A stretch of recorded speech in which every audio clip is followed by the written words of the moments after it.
damn it.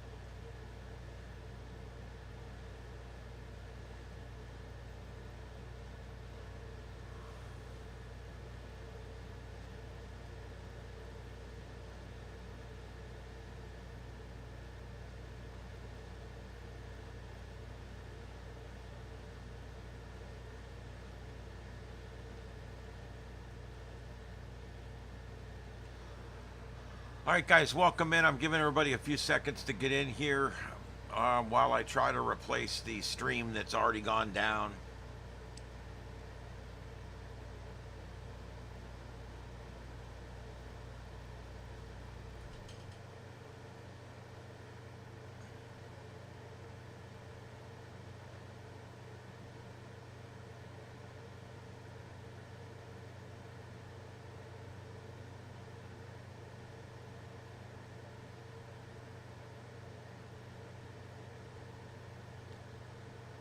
Wow.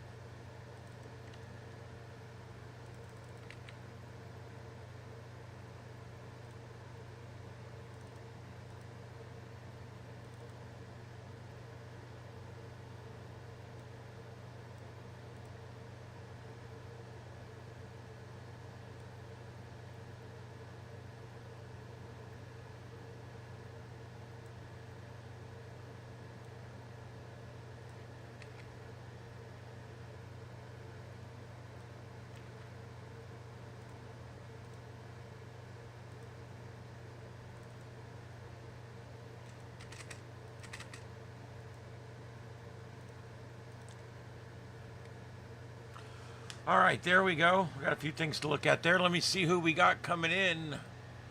Give me a second here. I came in a little early because it's getting busy out there. There's stuff going on. I got some great live views. I got a live cam out of Philly, a live cam out of Sturgis, a live cam out of Times Square.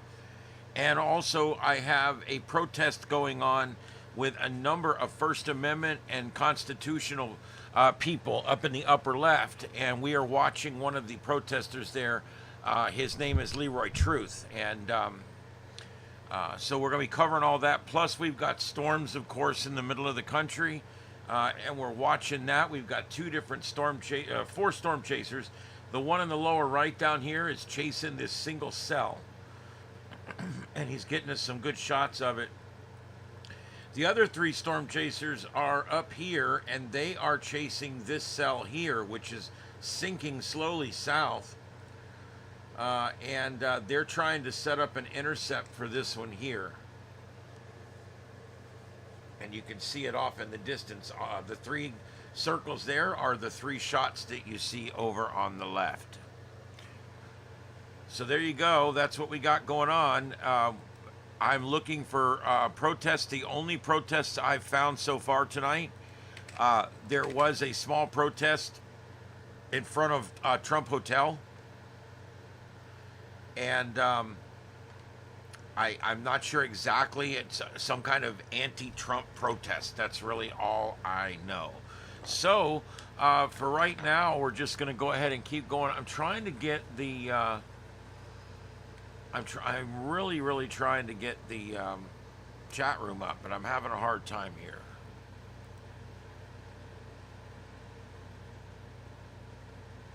Getting a little ridiculous here. Here we go.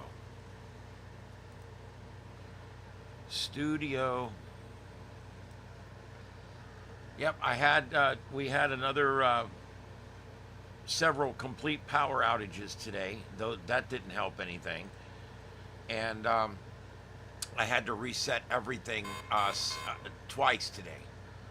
And so once again, I don't think any notifications are going to be going out tonight for tonight's show. So that probably is why we're probably going to have really low numbers again tonight. But I don't know what to do about it, because I have to, I've got to be, I'm working on these streams, trying to get them to stabilize. So I've got to do what I got to do. All right, so here's our two storms. They're both on the screen there with all four of our storm chasers. And they are in Denver. They're in Colorado.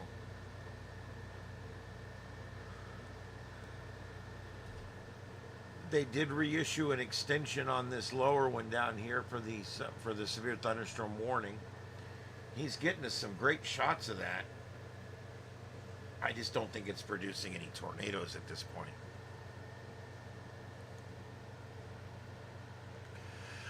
All right, so yeah, busy time in Sturgis, South Dakota, and Philly. There was quite a bit of activity there in Philly as we're walking around. We see Skid Row cams and the Philly junkie cams and all this. I figured tonight I would try to find a little more of the positive side of stuff. And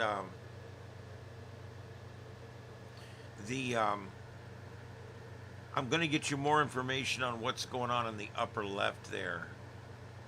But that, like I said, that's constitutionalist civil rights guys. And I think they're protesting, cops being overly aggressive and things like that, demanding ID and things. That's the kind of stuff that they work on. So theirs is not necessarily a political protest as much as it is a protest against government overreach, which I guess they're all I guess they're all these protests, I guess, are about government overreach, if you really want to get technical, I guess. I mean, what are you going to do, right? All right, man, I was so anxious to get on tonight, I didn't even turn everything on here and get things ready, so I literally just popped on. Hey, Junior. Hey, Aquarius. Hey, Ding Ding. Thank you for being here, everybody. We just had a rainstorm move through, but not a lot of lightning, thank God. Earlier today, when it was a clear sky outside, we ended up having 2 power outages, which took everything down. I'm working on a way to get battery backup in here and things like that, but there is no inexpensive way to do battery backup. You either have to buy the individual units and plug 2 computers into each one, or you can buy larger units and plug 4, 5, 6 things in each one, but they're very expensive options, $100, $300 respectively. I could buy something big enough that would cover this whole studio on batteries and keep it up for 10 minutes till I could get the generator started, and then power it through that. But that's something that would be in the multiple thousands of dollars range, and I can't do that right now. I do say this, if what I'm doing here takes off and I get a large following and I start making great money, I plan to dump nearly all of it back into building the perfect studio, and I want this to be literally the perfect studio, and that includes battery backup. Battery backup, very important. Okay, Jake just sent me another version of that new program that we're using. I do have it up. We're working right now with a memory leak and a couple of little things, but it's working good. It just it won't stay up for days at a time. It starts to bog down after 12 to 18 hours. That's just a memory leak. We're working on that, and we should be able to get it to where it'll run stable for days and days and days.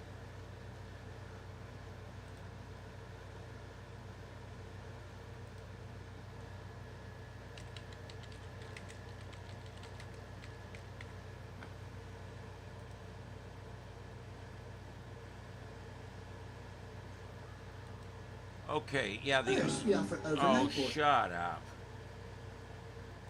No description. That's awesome. All right, the upper left one is, they're in Union City. and they're there with a group called the Freedom Fighters, and they're not anti-police; they're pro-Constitution, and they only have an issue when the Constitution gets violated, and that's kind of what they're doing out there right now. And they're showing on this big blanket that they hung up on the wall there. This is right in front of the government building there, where they're having all kinds of problems with the police, I guess, overstepping and kicking people out of public meetings and stifling public speech and that kind of stuff. And so these guys are going to be there for another hour or two, so I figured I would bring that up. And you can find out more over at Leroy Truth Investigations. He's got some more information over there. But like I said, that's what that is. And then we got Times Square. No protest there to my knowledge. We've got Sturgis. No protest there either. You can see this is where they park the motorcycles down the middle of the road. You see that? They allow the turn lane on the road to be turned into a sideways parking lot for all of the motorcycles. And so that's what you're seeing there when the camera comes back to the right. And there you can see it further down the street there, where they literally just park the motorcycles right in the middle of the road, in the turn lane there. And then we got the Philly street cam. This is actually live right now in Philly, and they're just literally walking around and giving us live views of the street in Philly. And so that's kind of cool. And then of course we've got 4 storm chasers chasing 2 different supercells, both in Colorado, east of Denver, and we're watching that as well. And that's what we've got. And I'm watching the chat rooms. Yes, UPSs are very expensive. Yeah, and I'm gonna have to get something. It's obvious I'm gonna have to get something.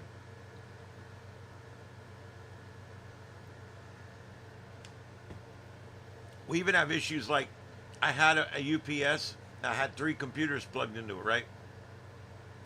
But I couldn't plug the computer monitors into it. So what would happen is every time the power would go out, it would reset the aspect ratio on the multiple screens, because now it no longer detects all the screens. So it resets. This Windows is bad about this.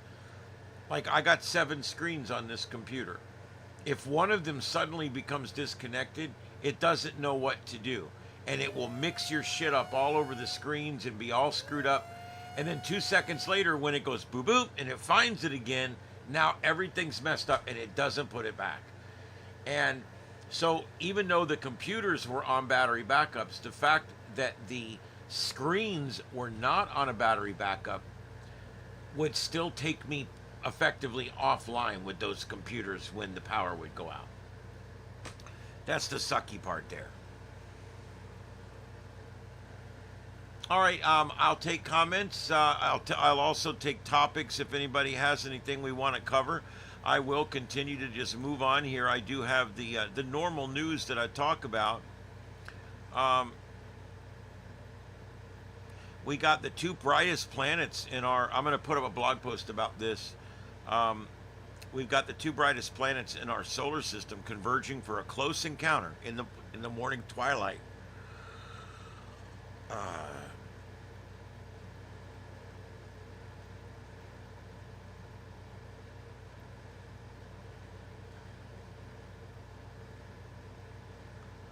Every morning this week, Jupiter and Venus will draw closer and closer and closer until August 11th through the 13th, where they will be less than 1 degree apart.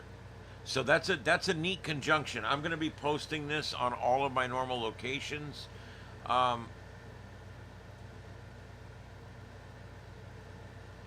Yeah, Junior, it's fairly inexpensive to buy you like a Bioenno battery or something like that, and buy you a solar panel and the little charging box and all that to work with it.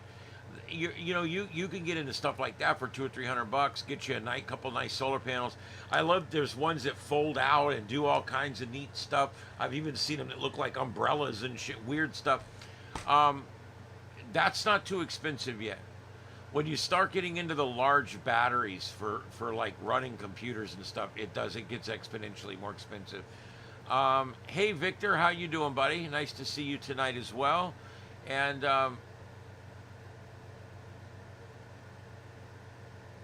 yeah, I don't want to do a solar setup. It would not be cost effective. They're having a real problem in Florida right now with the solar panels not living up. You have to get about 10 to 15 years out of a solar panel in order for it to make the money back, because you have to add in maintenance over the years, replacement. So many of them are going to need to be replaced before their lifespan is up, plus the initial cost of buying the things and all the precious metals that are in them. And the problem is if I were to put solar panels on my roof, I would need a $6,000 or $7,000 system in order to take advantage of those when the power's off. It's fairly inexpensive to do a system, or not. It's not inexpensive. It's cheaper to do a system where when the power's off, the power's off, and the batteries, your system is just there to augment basically the power. When you get into the ones that actually store and sell back power and buy power and all that, it gets more and more expensive as you go. And the problem they're having down here is they spend $17,000-$20,000 putting a system on a house. And you're thinking, yeah, but I'm going to get 15 years of free energy out of this thing. Yeah, you are, but every one that's been installed down here has caused the roof to leak. And then you have the problem of the panels are only lasting 8 to 10 years in Florida. The first generation panels are all having to be replaced. None of them made their people that bought them back the money that they spent on them, and it was pretty bad. The next generation is supposed to be better. We'll have to see. I don't know. So anyway, that alignment between Jupiter and Venus peaks out on the 11th through the 13th, and the best time to see it is in the morning. Dawn in the twilight is the best time to see it. And also we've got an increasing chance of solar flares. There could be an X flare later this evening. Over the weekend, 2 sunspots developed unstable Delta-class magnetic fields. Both harbor energy for X flares and significant CMEs. So, there's a chance of some space weather happening over the next day or so. So we're going to have to watch that. Now, on to the bigger story, I guess, right now. And we'll go ahead and we'll go ahead and cover the elephant in the room, because I want you guys to understand there's nothing on this map that's a big deal yet. There you go. I don't have it in studio mode, so you're literally watching me make the changes live. All right, there you go. This is all your current disturbances out there. We've got 3 of them. We currently have Tropical Storm Dexter. I'll get to him in just a minute. And then we've got a area with 30% chance of development. It's an area off of the North and South Carolina coast, the Georgia coast, and the Florida coast. It's a large area. Once low pressure forms here, there's a chance it'll move back over land, or there's a chance it'll follow Dexter. We're not really sure yet. Depends on the timing and where it forms. So is this a threat for anybody in the U.S.? It is a very low-level threat, as this could never be a hurricane, I don't think. It's going to be a tropical storm at best, and it's going to be something that forms and then probably exits the area. The third one we're talking about, the orange one you see there, about a 50% chance of development on this one over the next 3 to 5 days. And there's one significant thing you need to know about this one. Notice it's taking this little bit of a northerly curve. Remember what I always tell you guys, 20 north. If it crosses the island chain here above 20 north, it's an East Coast storm or it's a fish storm. This one looks like it's definitely going to pass north of 20 north. So I think we're already seeing that this is probably not going to be a Gulf of America event. Probably not a Caribbean event. It may make a run at the continental United States East Coast, and we'll have to watch for that. Let's go ahead and pull up Dexter. Here's Dexter. Good old Dexter. He's heading to the middle of nowhere. Yes, Dexter is a fish storm. He's what we call in the business a fish storm. And as of the 5 p.m. Advisory, and remember these advisories go out in the time zone where the storm is located. So this is the 5 p.m. Atlantic Standard Time Advisory number 4 from the National Weather Service Office, National Hurricane Center in Miami, Florida, has issued a tropical storm report here on Dexter, and this is the latest information we have. There is currently no watches or warnings for the storm. The storm is expected to move away from the United States and finally out into the upper central Atlantic Ocean, where it will eventually go extratropical and wash out. It is not expected to, notice it's north of Bermuda. That's it. There's nothing left. The rain from this might wash over into England in about 2 weeks. But this is nothing but a fish storm. Currently 45-mile-an-hour sustained winds movement northeast at 15 miles an hour. And currently, as I said, there is no watches, no warnings for this system. So anyway, let's say hello to everybody. I'll get one of the cats in here in just a little while. I had a lot of positive feedback on the cat coming in, and you guys like seeing the cats. So I will. I got Ed out there, and I got Mama Bleeper, and I might bring in Big old Daddy Kitty one night so you can see that big old orange slob and see what he's up to. But anyway, this is Starship Studios. I'm broadcasting solo tonight, live in North Fort Myers. That is in Southwest Florida. And let's get back to the mini grid, because we actually just got a tornado warning issued down here for our storm. That the storm chaser down here on the right. See this guy right here? He is this guy right here with the little tornado. So this thing's coming right over the top of him. Let's go ahead and let's take a look at this thing on the high-res velocity. Oh, we do got a couplet, ladies and germs. It's not too big yet, not too well defined yet, but it is there.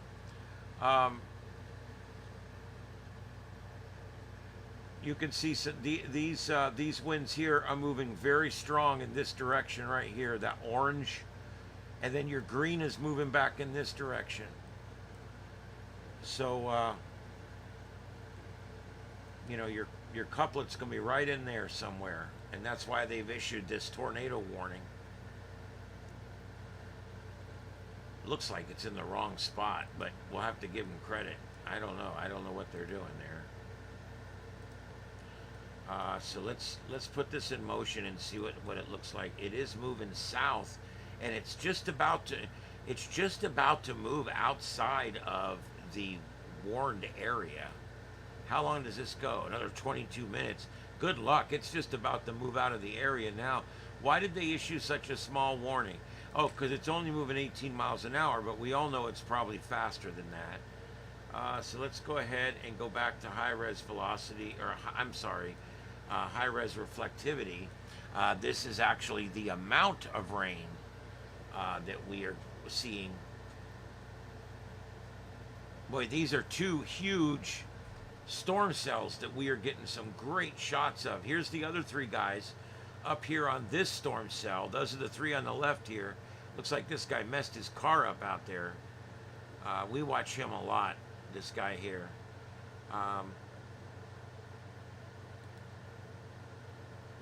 Yep, tonight we've got Storm Runner Media in Hugo, Colorado, Tornado Pagey.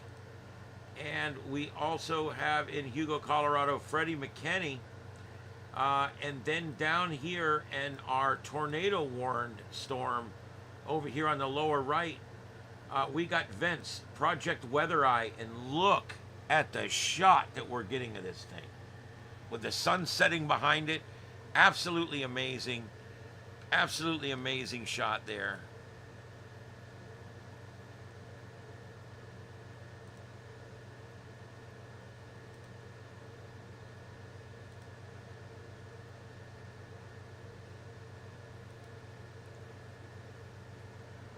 Hey, my English not so good.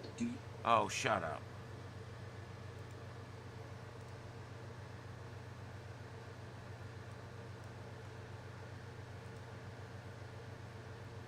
All right, so I'm going to put this in cable mode, and that way you guys can hear it. She's wearing a black shirt. No further. 10-4. Yep. Guys, I'm going to leave this here for just a second. I need about a 3-minute break. As they would say across the pond. I got to go away, got to go to the port tea, if you know what I mean. I'll be right back in just a minute. Don't go anywhere. We'll be right back. Go ahead, Bloody hell. Come over here with 1132. All right, this is, I put on Chicago, and this is coming off of our scanner queue system, so you guys can listen to that for just a minute while I take a quick step out and get a drink and go to the restaurant right back. 134 Henry. Could you ride with 33 Henry at 29 and State on a domestic, please? 10-4. 424. 124. And Russell 1 with 1 now. 332 in the mouse. 133 Henry. Let me get one more call over here. 124 is 1940. 33 Henry, you got 134 Henry en route to you. If anybody else is close to 29 and State to assist 33 Henry on a domestic disturbance, please. 1064. 1006 boy. 1064 for information. There's a white Dodge Challenger driving eastbound on 31st from Sacramento, taking all the lights and stuff. 134 Henry, let me know when you make it to 33 Henry, please. Just for info, there's a white. We just pulled up on scene. 10-4. White Dodge Charger headed eastbound on 31 from Sacramento, taking all signals. Use caution, guys. 31 to Sacramento. Unit coming in. No plate on it. 1132. 1132. 1132, go ahead. 1132, one detained, 1941 in the constant. 7531 Charlie. 7531 Charlie. Yes, sir. 10-4.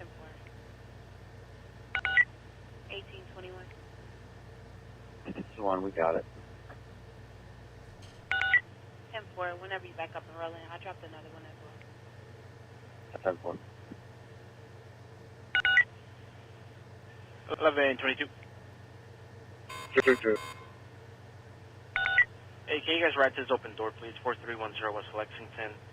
Oh, it says that the front and back door of the tenants. 433. This is open. They were supposed to move out 4 days ago. Unknown if they're in there or not. 4310 West Lexington. 10-4. You guys are just coming off lunch whenever you get back to the beat at domestic 134th in Green Bay. So third-party caller said that, I feel like we were here already, said that there was a male Hispanic yelling at a female Hispanic inside a blue vehicle, but the vehicle's moving southbound. No one involved is called. Handle accordingly. 1032. 1032 is domestic disturbance. 2634 South Drake. 2634 South Drake. Oh, it's the ex-girlfriend and her family were just following and harassing his mother as she walked home. 424. They live a few blocks away, 28 and Drake. The ex and the family. Unknown of any weapons, nothing further. 424. Can you check for a child left alone? Actually, stand by. 1033. 1033. Do I have a 434 Henry tonight? 434 Henry? All right, guys, the upper left is it's a constitutionalist rally that's going on. There is 434 Henry tonight. there's Hey, 22. 10 or 15 of those constitutionalist Alright, guys, 14. you know, the First Amendment Hey, good guys, morning. Are you guys and they're out there outside? with about 50 other people, and they're actually showing videos of times when rights were violated by Hey, this 22. department. This is a specific protest on this one department, because apparently this department likes to violate rights, you know. And I'm one of these people. I'm pro-Constitution and I'm pro-police. Don't ask me what order, because I'm pro-Constitution first. As long as the cop follows the Constitution, I'm pro-cop. But that seems to be harder and harder for these guys lately. I think we can get the job done without violating anybody's rights, and that's all I care about.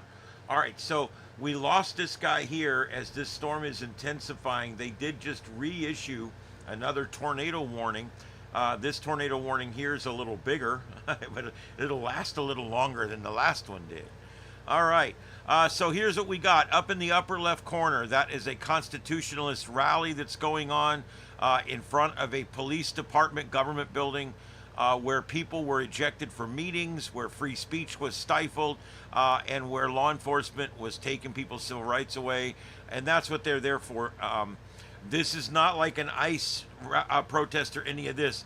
These guys are non-political. They are constitutionalists that are fighting for so that people keep their constitutional rights, even when they're being stopped and questioned by the police.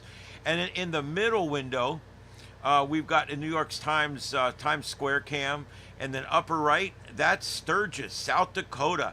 Big party going on there in Sturgis tonight. This is one of the big Sturgis weeks up there. And we're looking down Harley-Davidson Way, where you can see they turned the center turn lane into a cross parking for the motorcycles. Look at that. Kind of a neat thing to see there if you've never seen that before. And then below that, this is a live street cam in Philadelphia, where we're walking. Looks like the sidewalks there are painted like rainbows. It's kind of a cross between the Wizard of Oz and I don't know what. Anyway, follow the yellow one. That's all I know. So anyway, there you go. That's going to be in the Philly street cam. And then over here, we've got two storms we're watching. We've got the one here in the lower right, this one down here, that you see the big blob in the middle. That's this storm chaser right here. And that is going to be Project Weather Eye. That's Vince with Project Weather Eye. And he's given us some great shots of this storm right here that just dropped another tornado warning. So we're watching for development there. And the other storm chasers have gotten right in front of this one now. These three storm chasers over here are these three right here. And you can see how close they are to this thing. And they're going to try to get a shot of it as it goes by. Currently, it is severe thunderstorm warned. It is not tornado warned yet. So we're waiting for that. Look at the outflow on top of that thing. That is a textbook mesocyclone. Look at that. It's a supercell. That's literally both sides. There's two different storms we're looking at. And those are supercells. Amazing. And where this storm down here just left, they have now issued a flash flood warning. They got 2 to 3 inches of rain in the last hour, and that has caused some flooding here, flash flooding. Luckily, the rain is moving out of the area. Notice back when the storm was here, it was very intense. See all that lightning that kind of goes away? If I go back 30 frames, we'll now see what this thing looked like when it was up here. So let's put this back in motion now, and let's watch this area right here where this storm, I do believe, gets pretty intense at one point. Let's go back some more frames here.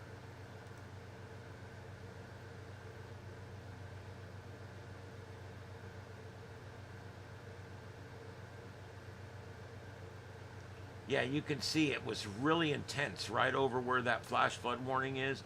Very intense, lots of lightning.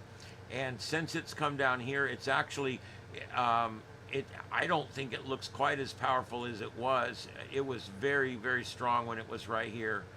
And now it's continuing to pull off to the south. slightly west of south, it looks like. Look at that storm, Jesus.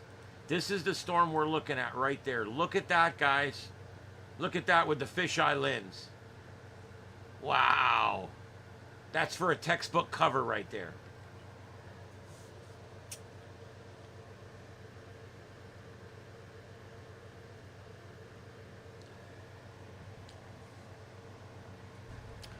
Yeah, Victor, they refer to a nocturnal tornado as one that's hitting after dark. So yeah, you know, if it drops one after it gets dark, they call those nocturnal tornadoes, because a tornado, even though it's the same tornado during the day as it is at night, as with anything else, whether it's a nighttime hurricane or a nighttime derecho, they're always worse, because once the lights go out, that's it. You have no idea what's going on, and it really makes it a lot more nerve-wracking for people. And I always prefer when things happen during the broad daylight. Ian, when it hit here, it hit in the middle of the day. When we woke up in the morning, we had 45, 50-mile-an-hour wind gusts already going outside at 7 o'clock in the morning. We had already boarded up and was ready the night before. We went out there, started looking around, and by the time 2 or 3 hours had passed, we were in hurricane force winds, and it howled all afternoon. It never stopped howling all afternoon. And then about 7:30 in the evening, we started noticing breaks in the activity. But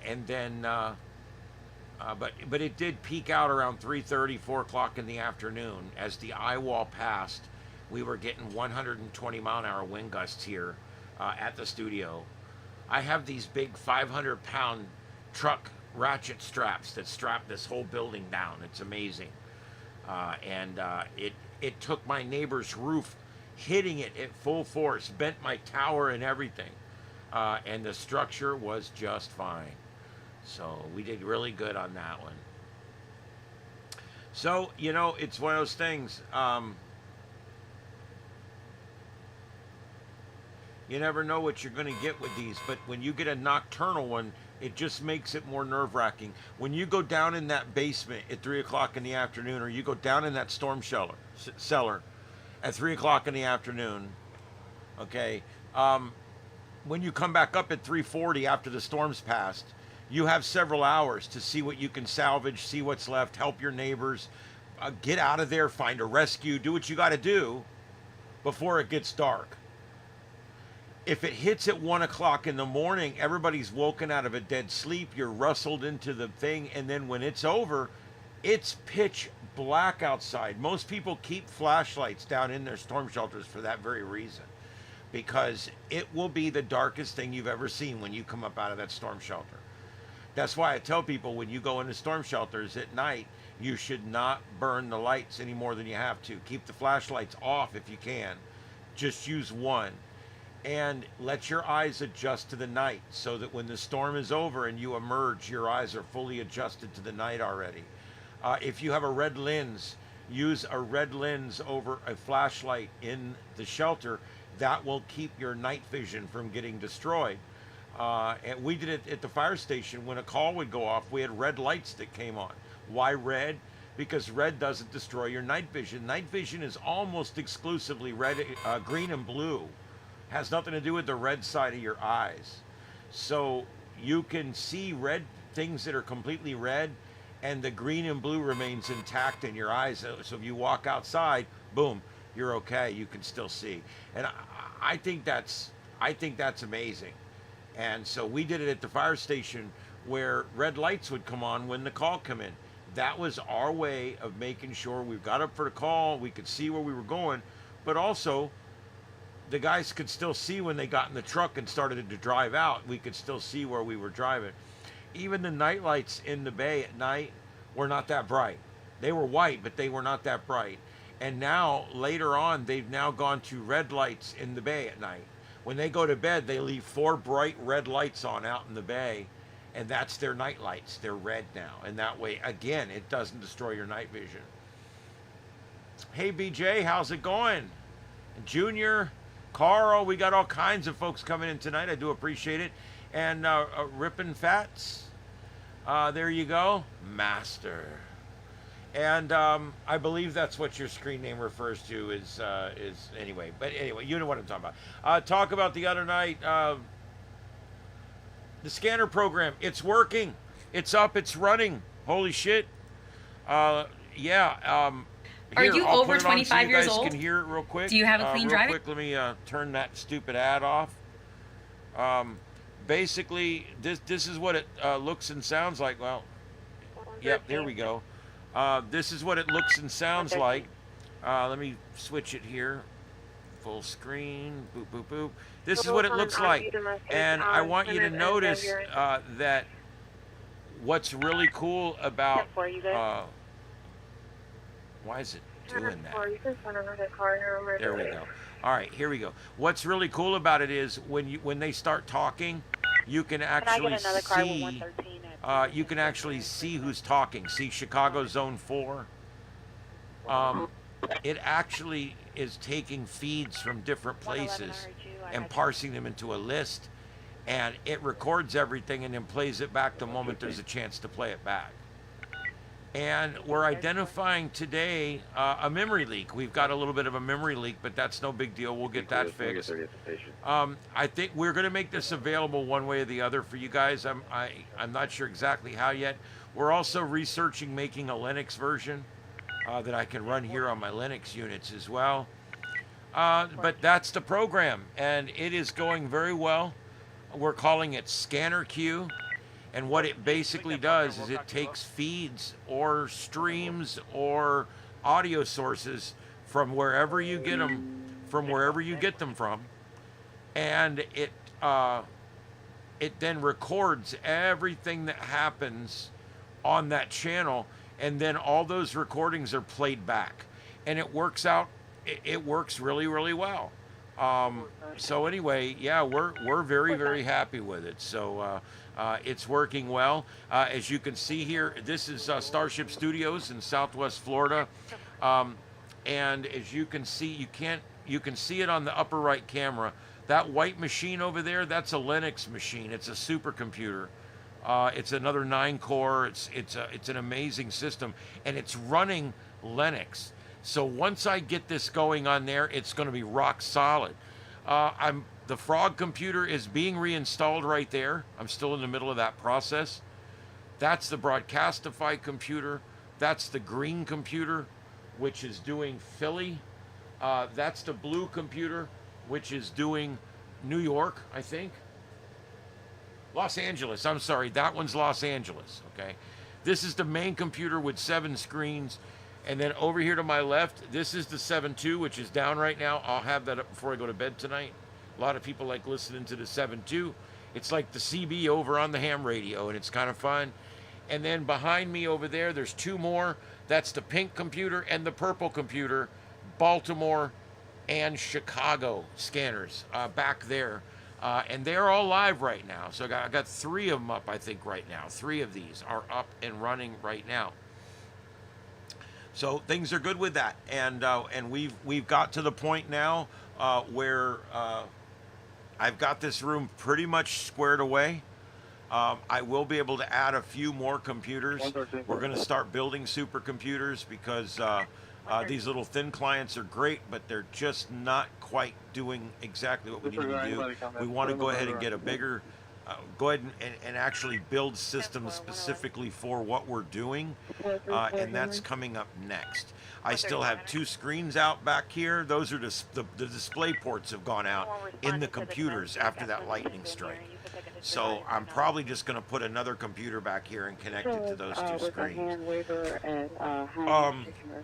I don't know. It's we're getting there, guys. Tell me what you think.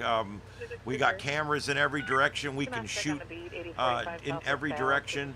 I've got all these upright screens over here. There's one that's out right now because I'm still getting it hooked up.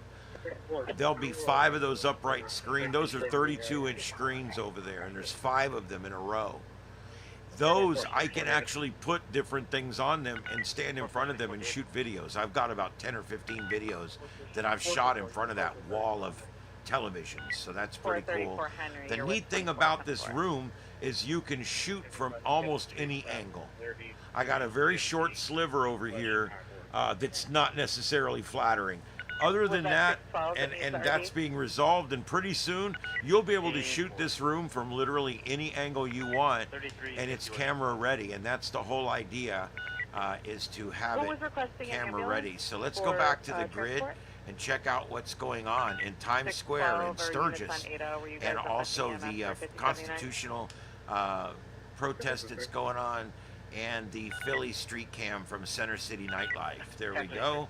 And we got all that going on for you guys right now. So let's see what else is up. Right on the corner of 80th and Ada. 620 Adam, I've got you on scene as well. You guys Yes, okay with it? Junior, Do you need more cars? Wine would not do it. Wine actually runs a lot of programs, believe it or not. Wine is a program that allows Linux to run Windows programs. However, if it's a complex program, or if it uses a lot of inputs and outputs, or if there's certain other things in that program that are just too extensive for Wine to handle, I guess, is what I'm understanding. Wine has served me well. I don't even drink, and wine has served me well. And so the problem is it won't do this one. I also, the reason I want to run this on Linux is to get away from Windows. I was bored last night. What do you mean? I don't know what's going on in Times Square. They do look like they're kind of lining up for a concert there or something. I don't know. It's kind of hard to tell. You can handle it accordingly. Ugh. 103 27 South Torrance, subway Sunflower. I hate that these guys, man, they drive all the way out to Colorado, and it's like, this thing's not dropping anything. Trying to run away. He's being aggressive towards the mother. He's not taking He's his got- for his ADHD, and He's got a sometimes good he view of takes this the storm. car. Problem is his Not internet's being going aggressive out. right Look now, at no this. weapons involved. There it is. It's gone. No, 421. She just called back and said now he is being aggressive. That's Leroy Truth right there in the red tie. He's a constitutional guy. 4261 boy. And I only support these constitutional guys when they're cool. I like, if the ones that just call the cops names, I don't like. I used to be a cop, and I think that a lot of cops are in it for the right reasons. They're doing a good job. So the ones that just go yell at the cops, I don't support those. But the ones that are out there testing the process and righting wrongs and having signs removed that take away our rights and things like that, I'm all for that kind of stuff. And even cop watching. I'm all for cop watching as long as it's done legally and properly. I think cop watching is a healthy thing. And so that's kind of where I'm at on all that. I'm not anti-cop. I was a cop for 8 years. But I also, because I was a cop, I know how they are. And I got to tell you guys, it's a little scary sometimes. I wish that goddamn thing, there we go. I got rid of that, guys, so it quit making noise.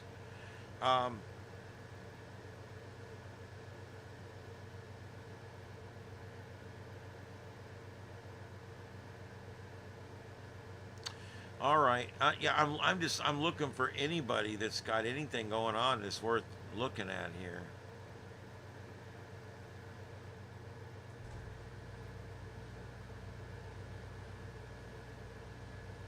Huh.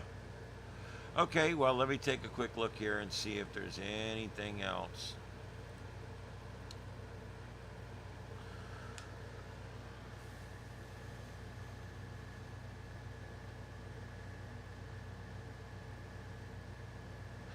Junior, our power bill, we just opened it today, and the power bill was just over $300, which is actually down from $370 or $380 last month.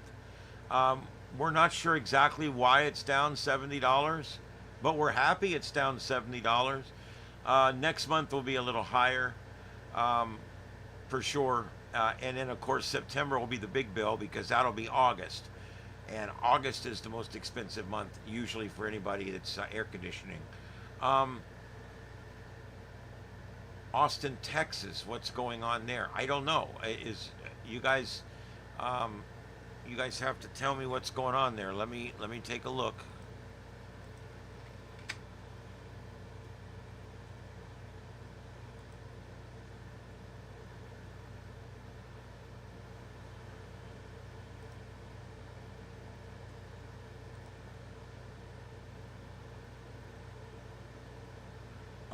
Yeah, there's the redistricting thing going on there, but I don't think you're talking about that. And of course, yeah, the Democrats, a bunch of them have left the state and to avoid the vote. And of course, that brings up legal and constitutional issues within the state. But I don't want to talk about any of that.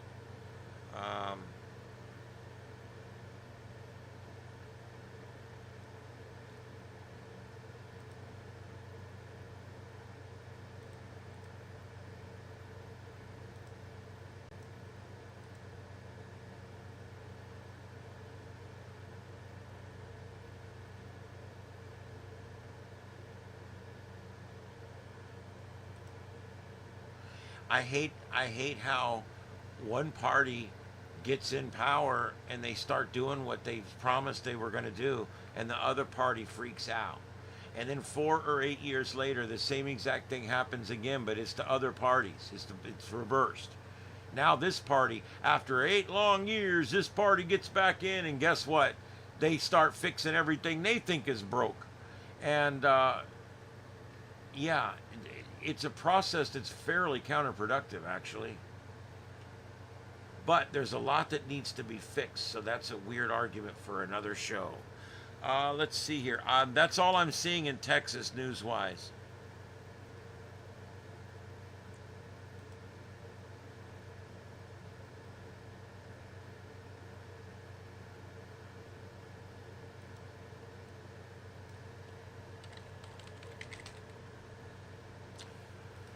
Whew.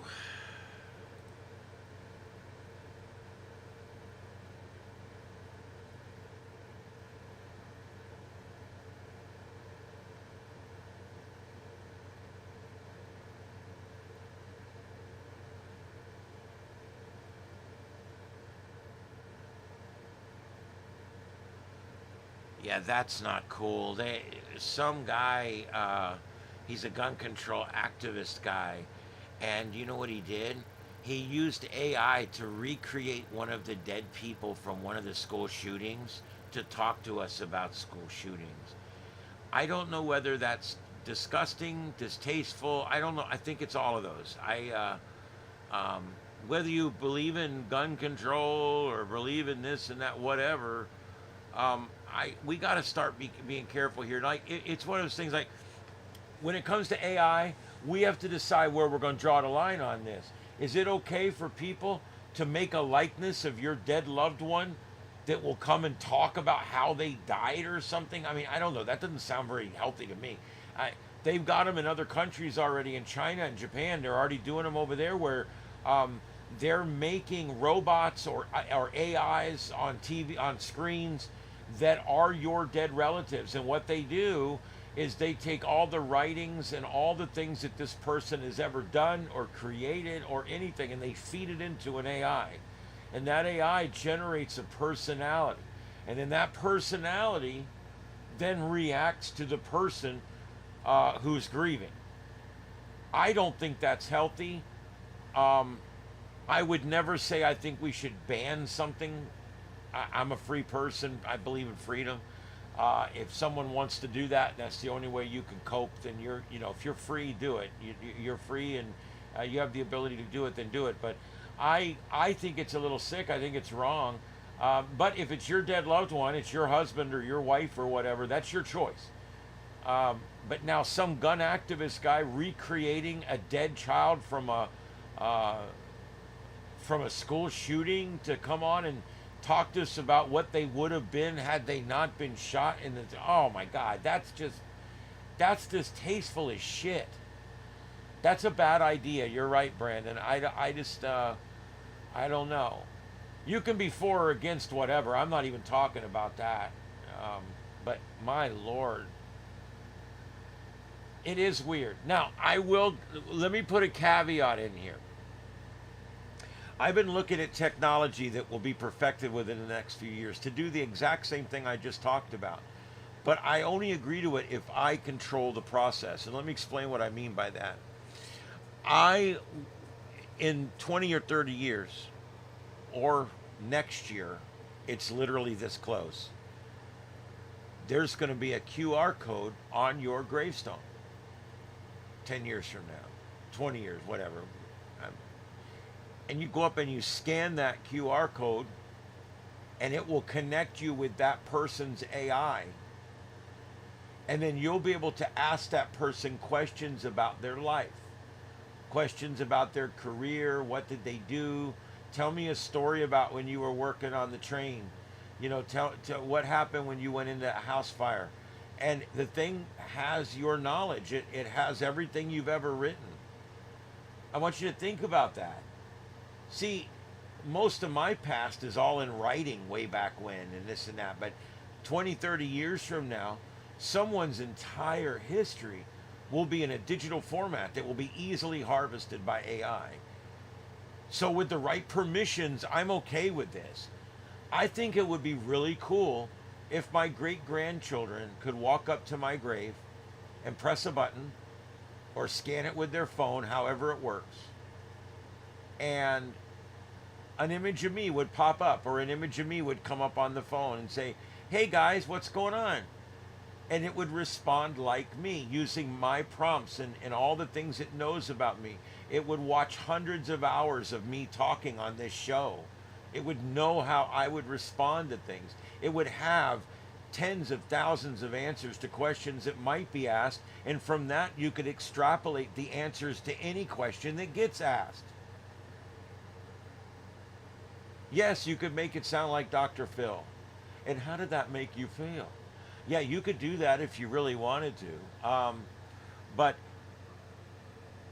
I think this is a positive thing if it's what people want. Again, it gets down to that hairy spot where there's privacy issues and this and that. And it would have to be protected from giving out certain information and those kind of things. I mean, there would be considerations to be made, but I like this. You know, a lot of us, we talk about legacy and what legacy do we leave behind, you know, when we die. And all the stories in your head go away when you die. And that's a shame to me. I just think about those brain cells starving of oxygen until eventually the spark of life leaves and your soul is gone. And at that moment, I don't know about the soul half. I assume the soul retains some of the information or all the information, but as far as your brain goes, once you reach brain death, those memories all die. They're gone.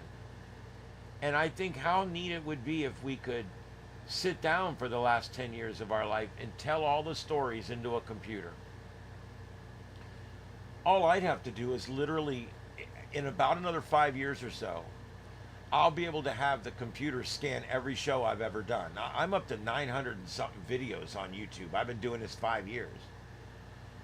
So I'm pretty sure that I could have, in a few years, once computing and bandwidth and everything becomes more and more easier and bigger, it would be nothing for an AI to approximate me after having thousands of hours of me talking about things. It's a little harder for someone who doesn't have a digital footprint, doesn't have a Facebook page, never typed anything down. It doesn't have a lot to go on. But people like me, I have an extensive amount of information that could be fed into an AI. And then I could literally make me. It would be an approximation of me. And then I could work with this for a while before I die and make sure that it's ready. Make sure that my approximation of me is the way I want it to be. So that when people show up to my gravestone and my hologram pops up, I want them to meet me. I want it to be like me. And I want to talk to them about things I did in my life. And I don't know. I think this is cool. This would... I think I think this would settle a lot of our issues that we have with legacy. Because right now, a lot of people don't care about legacy at all. They don't give a shit. Burn me up, put me in an urn, bury me in the ground, no stone, don't give a shit. Okay, that's fine. Other people are like, no, I want a viewing and I want to be all made up and I want, see, I don't want any of that really.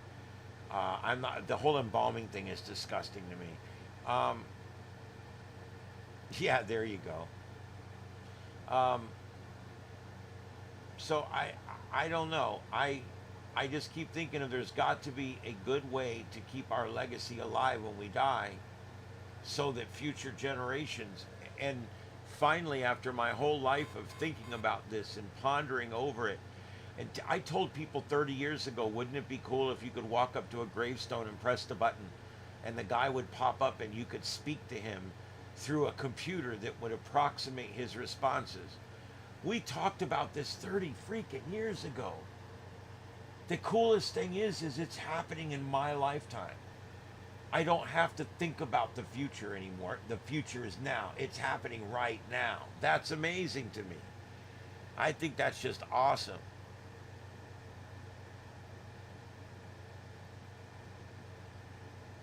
Yeah, you know, Junior, it would be weird if, like, in the future you could recreate all your relatives into holograms and sit around and eat turkey with them again. I don't know. You're right, that would be weird. I don't know. Be careful what you wish for, right? I don't know. That would be a little weird.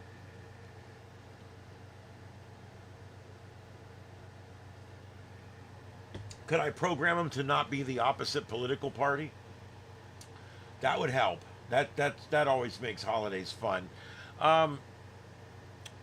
You know, flying cars, and I'll speak to this point. Everybody's like, "Where's my flying cars?" Some whole ass just flew down my street at 100 miles an hour and almost hit my cat. Bastard. Flying cars. Where's your flying car? I'll tell you where it is. We did not develop certain things as fast as we thought we were going to. There's one thing that's necessary to make flying cars work, and that's we have to be able to control gravity. We have to be able to control gravity. Because if not, then we have to do it with lift. In order to do it with lift, you have to use a rotating propeller, or you have to use propellers in the front, or you have to use a jet engine so that you can pull the plane through the air so that the air goes over the wing and the wing creates lift. That means you're going to need a half a mile of runway every time your flying car takes off. And they realized early on, 90% of us could not fly planes. Everybody thinks, oh, I could probably fly a plane. No, you'd crash. I'm telling you, they're a bitch to fly.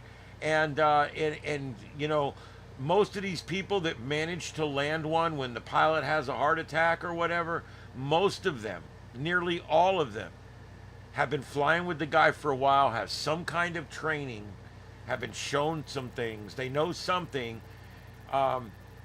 It's very difficult. I don't think people understand that there's very few people that should be flying. There's very few people that are that tedious in what they do every day that should be out flying planes, because flying planes is dangerous business.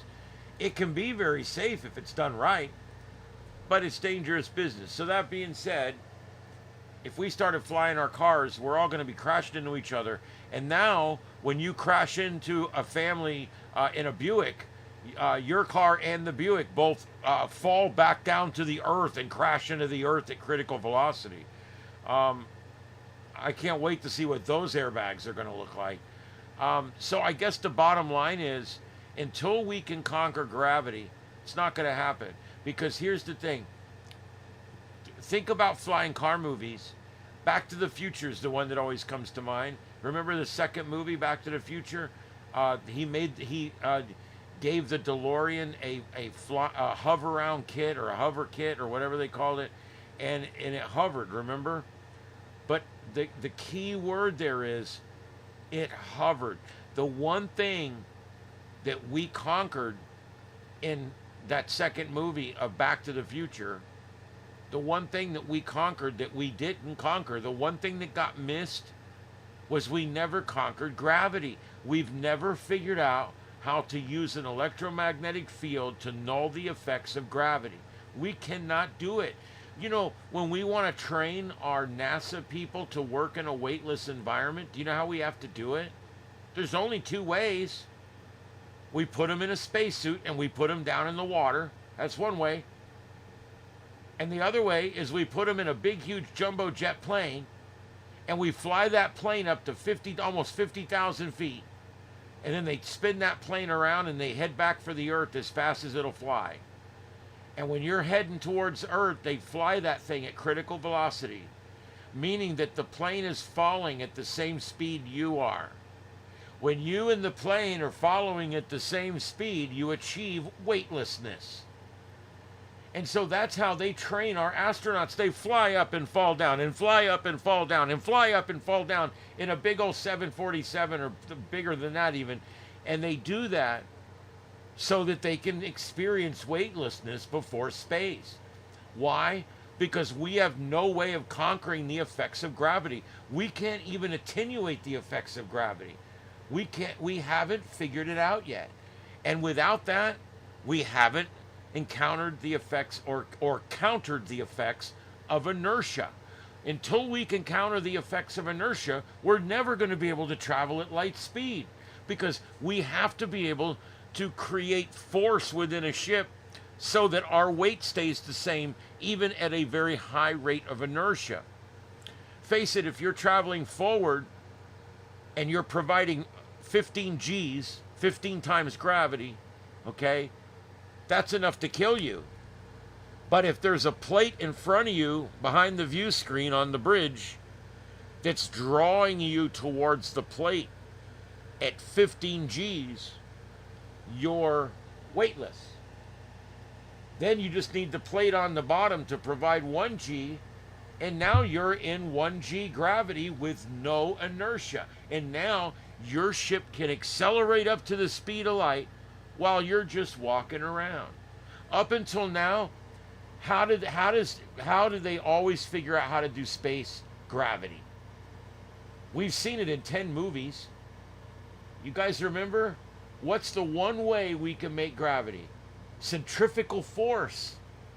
When we're in space and we need to make gravity, we can spin something at just the right speed, and the outside of the spinning wheel will become 1 G gravity. So we can use centrifugal force to fake gravity, but we cannot change the effects of gravity.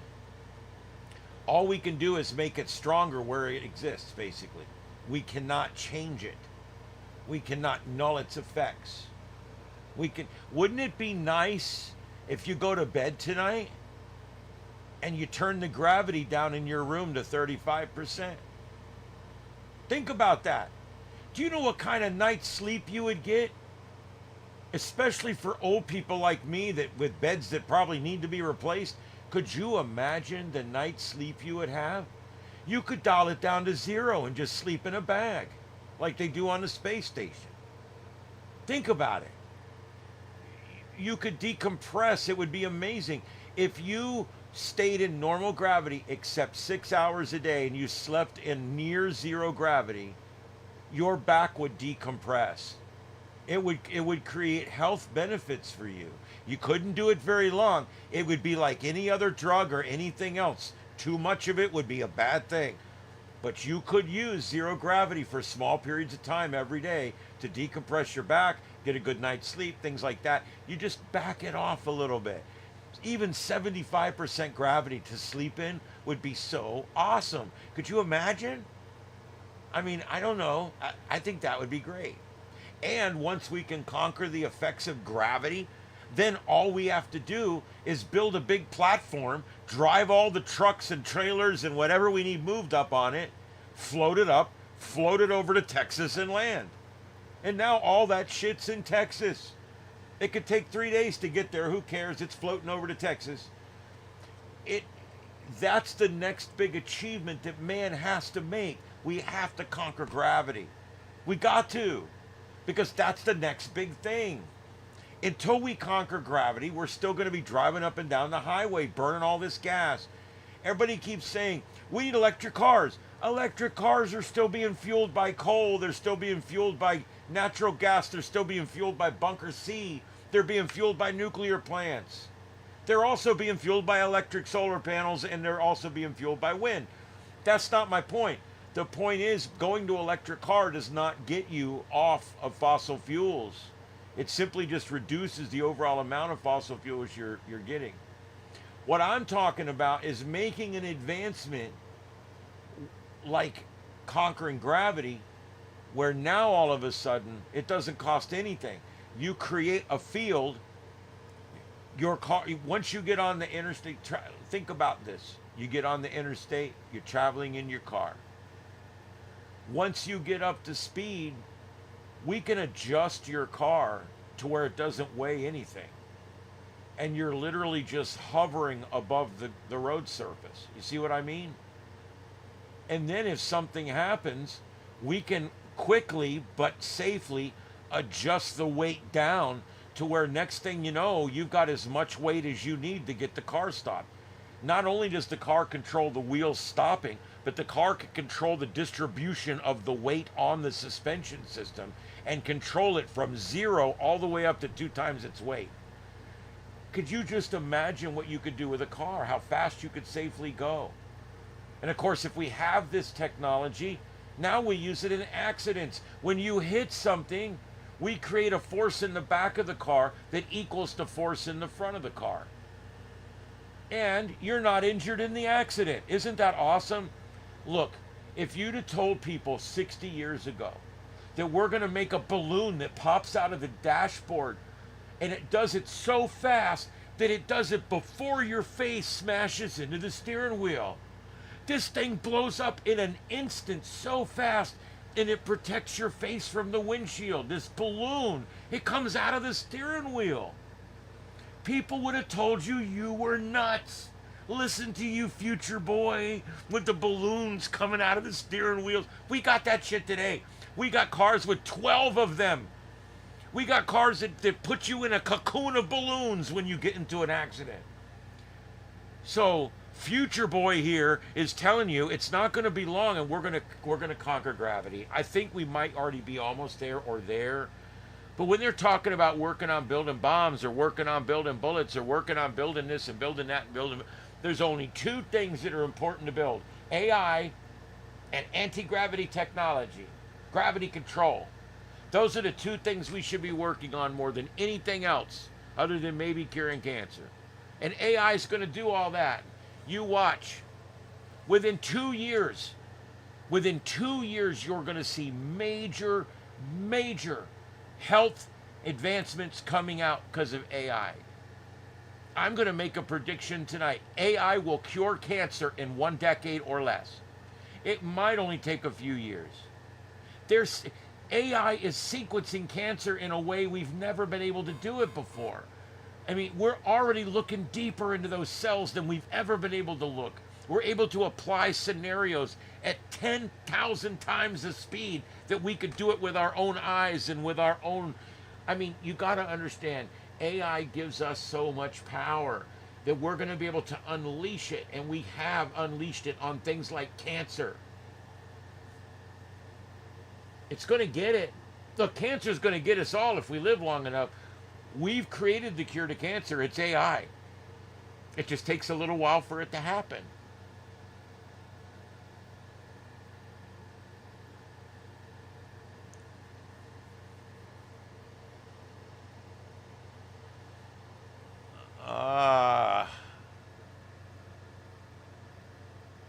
Yep, airplane dives, and it does. That's what's neat, Victor, is the plane is actually falling at the same speed that your body is falling. And since your body and the fuselage are falling at terminal velocity, you're completely weightless inside there. It's kind of cool. It's kind of like the same thing. Once your car gets up to 80 miles an hour on the interstate, you no longer feel inertial value. you're in your seat, and then eventually you get to 80 miles an hour, and suddenly you come back off the seat again. The inertia is over because you've achieved the new speed. And now you and the car are traveling at the same speed. So it's kind of like that, except when you do it in the plane, you get complete gravity free. You can actually free yourself completely from gravity. Yeah. Yeah, and it will eventually try to kill us all too, and we're going to have to watch out for that. And I'm being serious and flippant at the same time, but we are going to have to watch out for that because there's, it will eventually decide that we're the problem because it's probably right. And yeah, I don't know what we're going to do. I hope that 30, 40, I'll be dead, but I hope that 30, 40 years from now, they don't have to use EMP pulses and shit to put this technology back in its place. I don't know. It's a little scary to think about stuff like that. And we already today can harden electronics from EMP pulses. So, I mean, it could literally protect itself from us. I don't know. That's another thing is like shielding, like you see on Star Trek, a shield bubble or a shield wall or whatever you want to call it, where they actually have energy stretched across a threshold or formed into a bubble around something. That's technology that will be coming pretty soon too. I think AI is going to give us all this technology. It won't be long before AI is going to be able to figure out what we have to do to create warp speed. And then as soon as we can create a way around inertia, I mean, we've got this thing dicked. And see, the thing is, people always say, "Oh, it's got to support people." People going to space is not necessary anymore. Just sending the ship somewhere and being able to retrieve it back. Look what we would learn.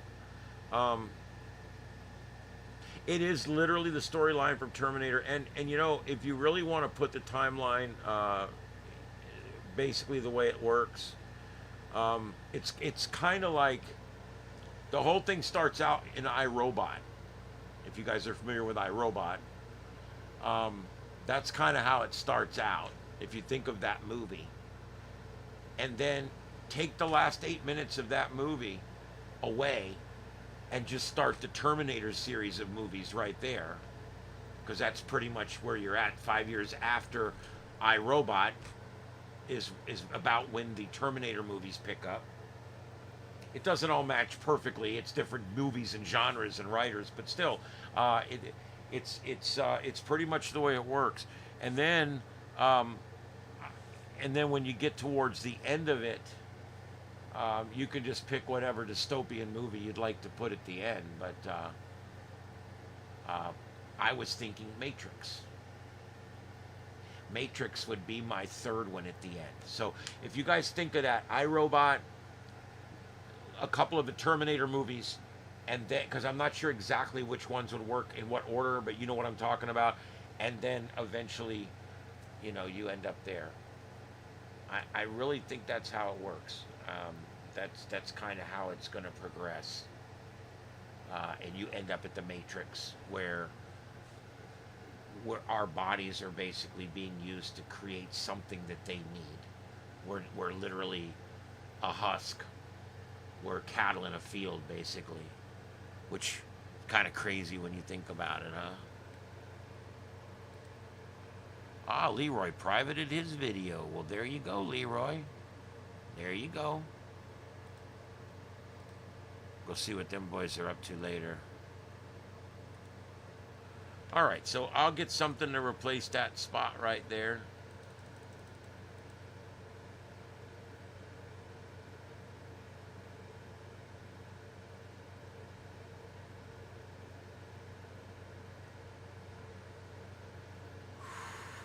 That was at Union City, was where they were, Union City Hall.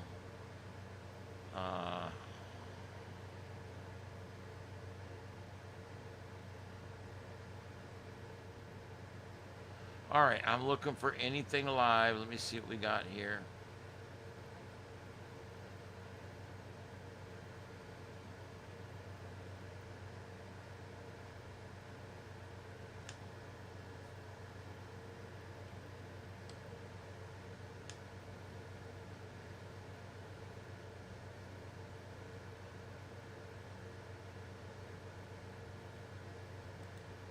All right, let's see if this one works. There's a big controversy going on about Vegas right now. And yeah, that's what I thought. He's gone offline. Vegas. A lot of people are saying, hey, here's what's going on with Vegas right now. It's dying. Nobody's there. It's crazy. And I got to tell you guys, I'm not sure that it's quite as bad as they say it is. I mean, I'm just saying. I think the numbers are probably down. I think they've been down ever since COVID. But I don't know. I think I see like exaggeration, and I don't like it. All right, I'm going to put up another shot of Sturgis. Here's another shot down the middle of the road. Remember I was telling you guys about that? If you guys have never heard of Sturgis, this is literally one of the biggest motorcycle rallies, literally, that there is in the world. It's pretty amazing. And here you go. This is called Harley Davidson Avenue, and that is in Sturgis, South Dakota. Look at that. Absolutely amazing.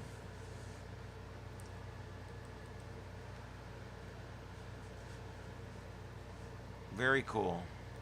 I'm not a motorcycle guy, but my dad was, and I have a lot of respect for the whole thing because my dad was a big motor guy. He loved motorcycles. He owned motorcycles. He rode them. They used to go to Daytona every year. Big deal there. Yeah.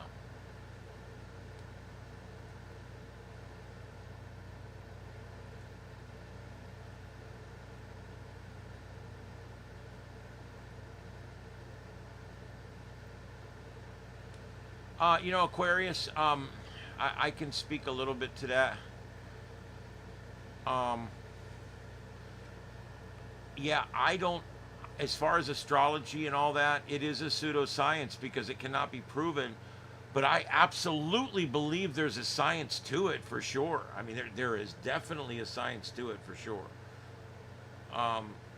Wow, that storm's putting out some neat lightning. Let me see if I can pull that up full screen. Watch the lightning on this storm up here.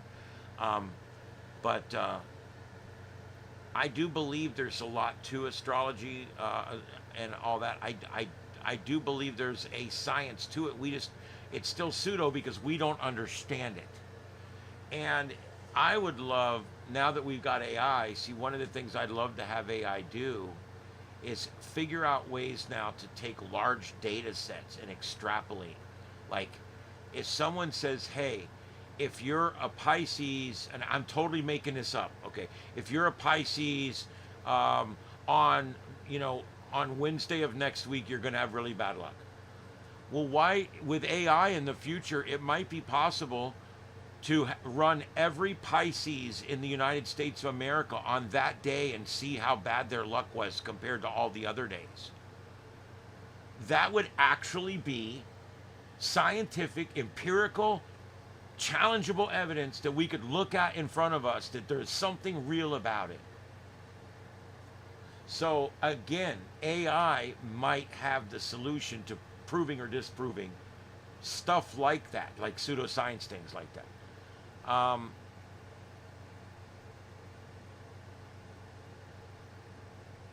Weightless material, yeah, we're making near weightless material, but like anything, there's no material on Earth that gravity does not have an effect on.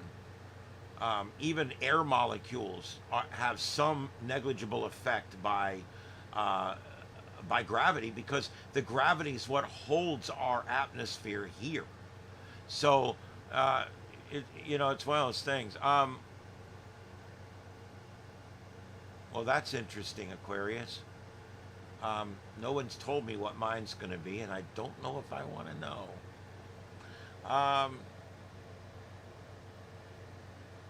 I used to think I would die doing something crazy. I've now decided that I'm probably going to die in my bed in the mountains.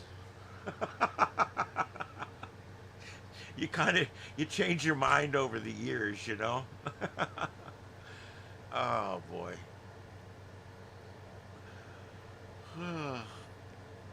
Yeah, it's going to be crazy to see what comes in the next just 20 years. I mean, just 5 years. It's happening so fast right now.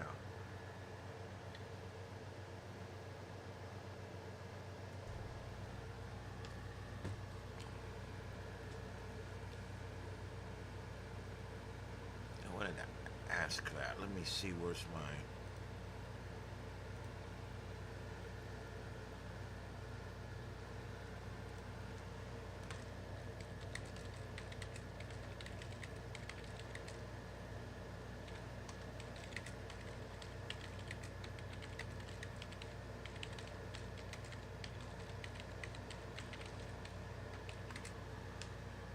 Oh my God, I spelled exponentially correct.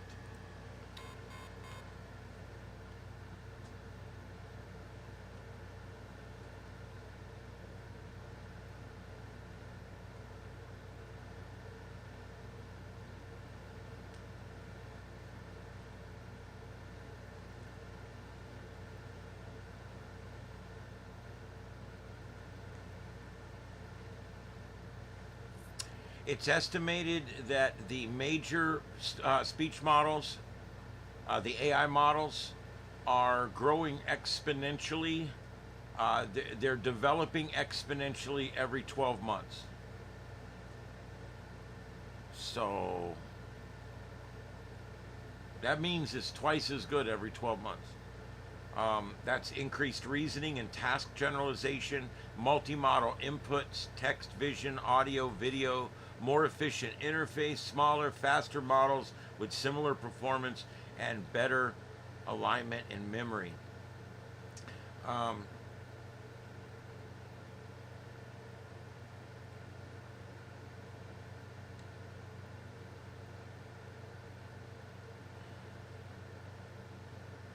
Model capabilities are expected to triple over the next 2 to 3 years. So that's greater than exponential growth every 1 year. So we're looking at plus, less than 1 year for exponential growth. That means it literally doubles its ability in less than a year. The reasoning is growing at about the same rate, and integration tightening is growing at about the same rate as well. It's amazing.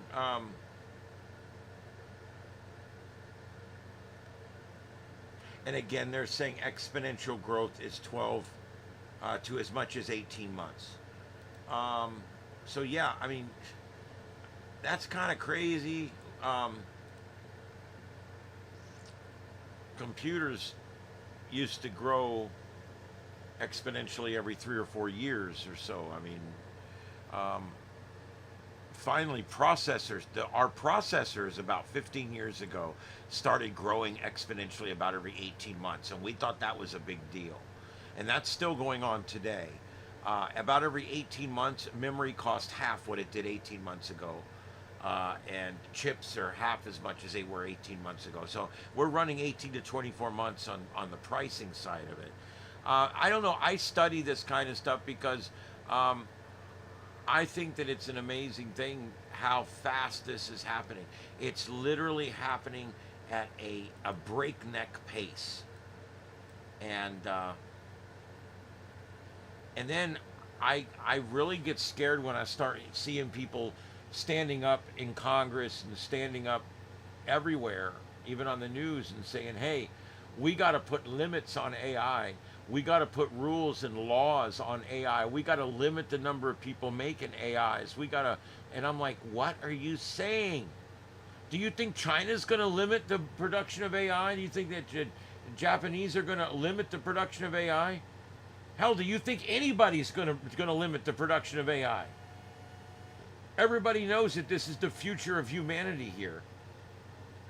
Whatever country, mark my words, whatever country, whether it be Canada or the UK, whichever country does it first, they're going to come out and they're going to put big restrictions on it. You're not going to build that AI in our country. And that country will be behind the 8 ball for the rest of its existence. The only way we can stay on top is to stay on top. We have to push it harder. We have to learn more. We have to build bigger server farms. We have to put the best and the brightest. We have to hire people from all over the world to come here and work in our research labs. We've got to be the ones that make AI work.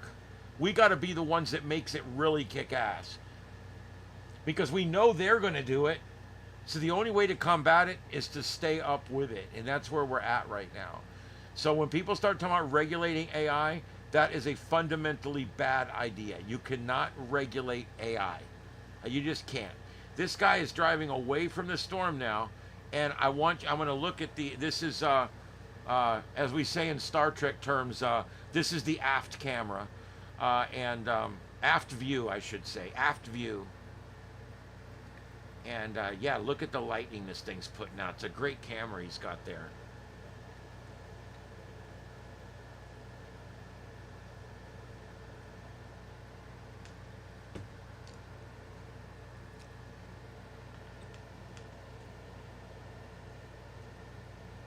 Yes, and quantum computing is going to end up, it's going to be like pouring gas on the AI thing.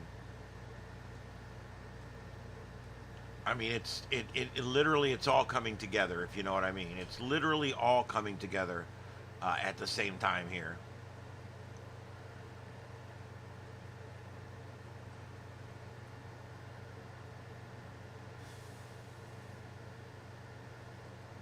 We developed a computer program and built it and put it in use in 4 days. It would have taken a software team, weeks of development, lots of money. Alpha testing, beta testing, then alpha testing. I mean, it would have taken a lot to get this to market, and we're close. You know, another couple days of tweaking, we probably could put this thing out, and it actually works. You put in the scanner feeds and it queues them up and plays them. It works great. Man, that lightning is really cool.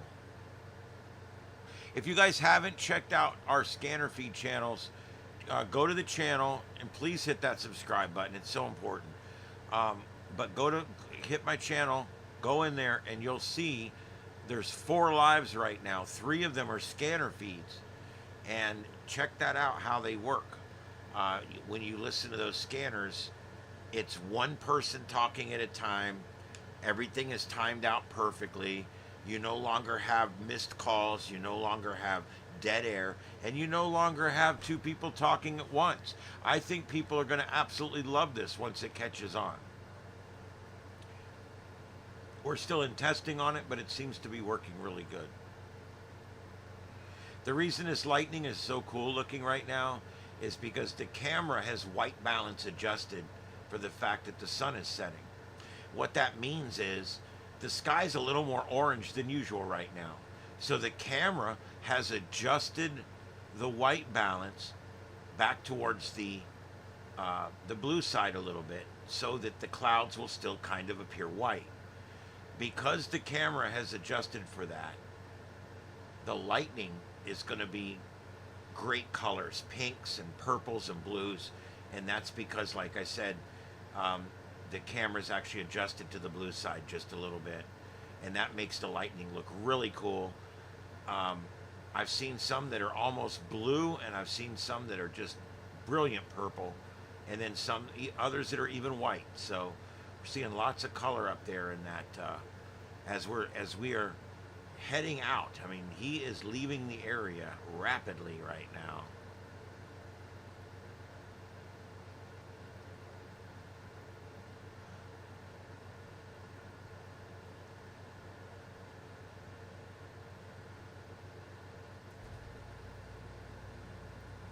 An amazing shot.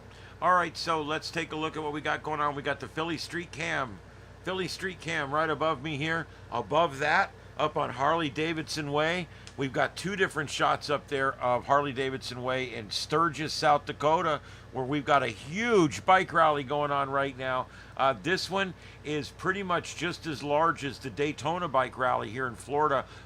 They're both some of the largest motorcycle rallies in the world, and that's going on right now. And then, of course, we got Times Square up there, and then our storm chasers down on the bottom.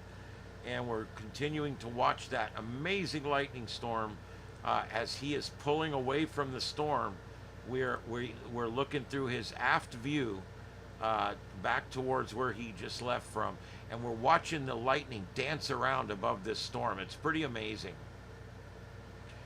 He's so far away now that we're able to actually see way above the storm, and I've seen there's lightning way up above the storm up there. You can see it flippering all around up there. It's amazing. Car hauler.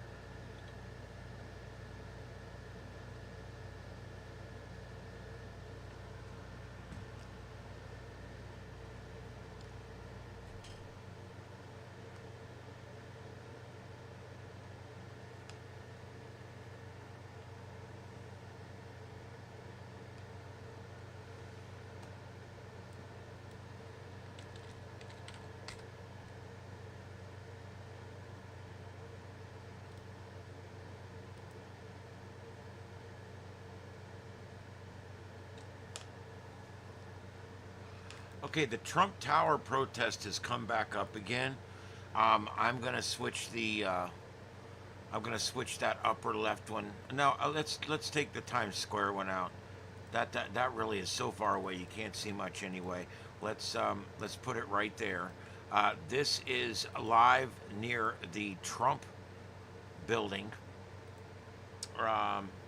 Protests erupt at Trump Tower live.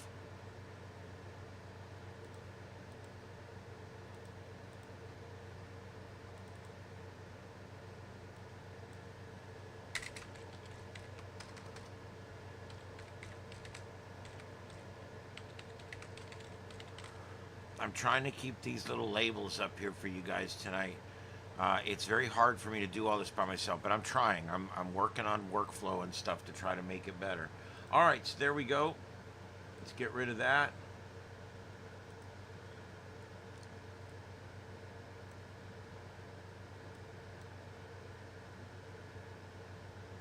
All right, there's that, and that one in the middle that I just put up, that is at Trump Tower, and it says it looks like New York. Yeah, that's NYPD for sure, so it's definitely in New York, at Trump Tower in New York, and that is live. It looks live. It just got dark there. I don't know. That could be from just moments ago. It might not be exactly live because it looks like it's getting dark there, and it would have gotten dark there about 90 minutes ago. So I do believe that that's going to be Memorex. That's on that CNN-News 18. That is usually a video from earlier. So I'll leave it up for right now so you can see what happened out there. But I do believe this was from an hour or two ago. It makes sense.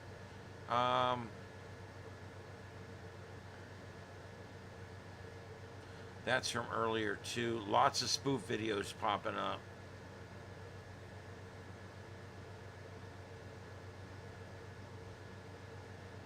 It says massive protests erupt. Well, I see about 1,000 people. It's fairly big size protest, I guess. Be honest with ourselves here.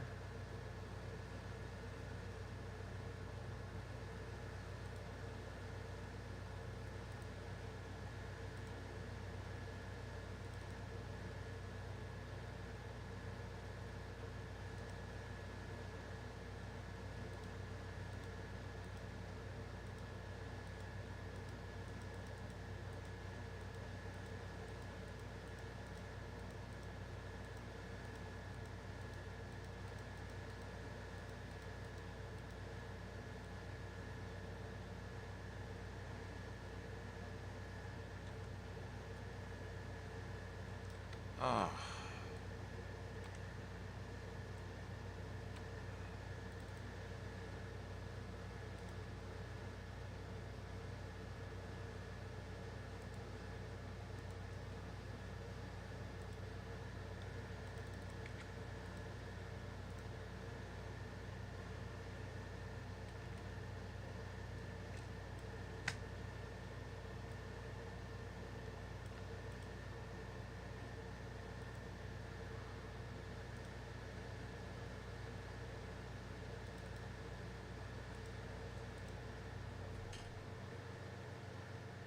Okay, let's see what's going on.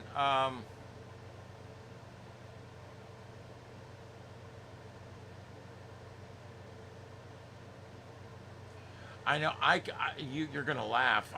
I can remember buying my 300 baud modem and connecting over the phone line for the first time. This was a good 12 or 15 years before the internet, and yeah, we used to dial into BBSs, we called them, and you would dial in and you could send information up and it would send information back, and you could leave notes for people and stuff. It was literally rudimentary email is what it was. Wow, all these storm chasers just went out. Not sure what happened there.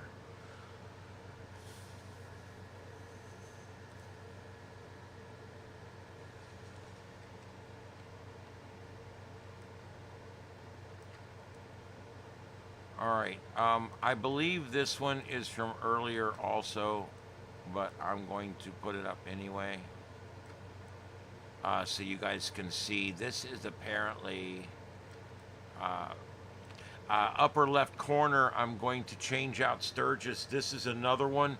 This purports to be live also, but I'm not sure. I cannot prove it or show it, but those upper two are both from a protest near Trump Tower.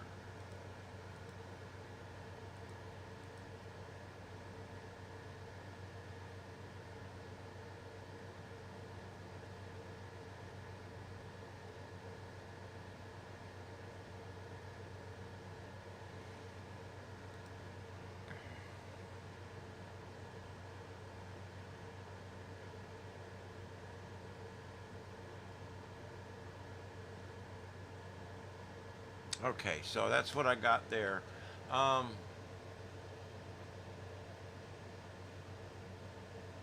Yes, the dial up back then was, we started, my Commodore 64 would connect at 300 baud, and it was not even able to send pictures. It was text only. I was on local bulletin boards, and then I was one of the first in the area to start using Prodigy. I used Prodigy for a while until America Online became big, and Prodigy got to the point where the phone lines were always busy. I could never dial in, so I joined America Online. You've got mail. I joined them because they had a lot more phone lines and I could actually get dialed in. And yeah, you would dial in, you'd have 1 hour a day, and they would put a limit on you. You had 1 hour a day to dial in and check your messages and see what posts have been made by people. And it was very rudimentary. There was chat rooms. You could get in the live chat rooms. There was no video or audio. It was just live chat rooms. And yeah, it was crazy.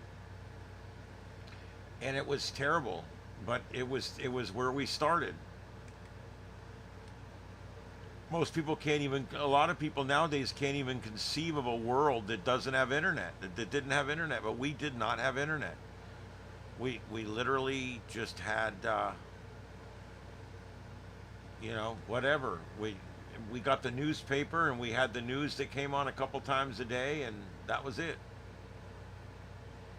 In some ways, I think we were better back then, and in some ways, I think it was a lot worse.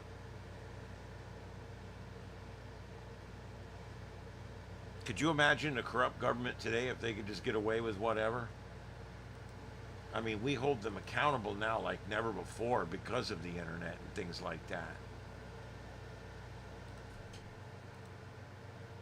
There goes the sun. That's the last of it. I think our other three storm chasers have shut it down for the night up here. They both have gone. They've gone orange circle or disappeared completely. That means they're probably done for the night. These storms are waning off, and I don't see them getting worse again. That flash flood warning looks to have been allowed to expire as well. So not a lot going on, guys. Just this one storm we're still watching. But our storm chaser even took off the other way. He's done with it. but it was putting out a good lightning show. All right, let's check out just a couple things like we normally do here.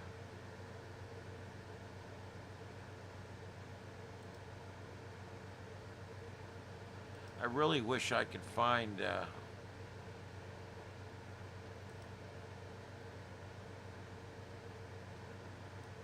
I have this earthquake live map and it quit working. It no longer shows anything.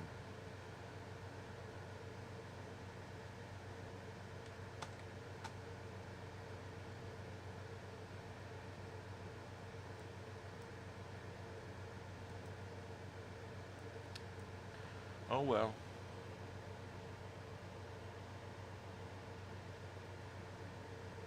Incredible. It just, I used to use this all the time.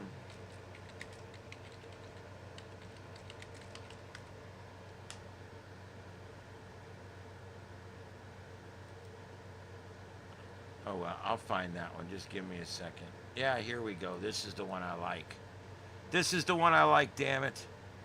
All right, so here we go. Look at this. We've got another one, guys. Right in that same spot again. Look at this cluster F. There's our one from just a little while ago. It looks like a 5.1, and that 5.1 was right near the epicenter of this big 8.8 that we had the other day. Look at that. Look how many there has been. It is crazy. This is the southeast peninsula coast of Russia. And as you can see, lots of seismic activity there in the last week. Just one so far today. Over here, we've got a couple of small ones in California. We've got a 3 down here near El Centro, and then we've also got another one up here near Bakersfield that was a 2.6. Probably not quite strong enough for anybody to even feel. And that's pretty much it. Today was seismically a very quiet day around the Pacific Ring of Fire, and so we'll leave our seismic report right there. The only volcano I know of that's really going to town has no live cam. That's quite a rally going on in New York. I'm trying to get some more information on what's going on.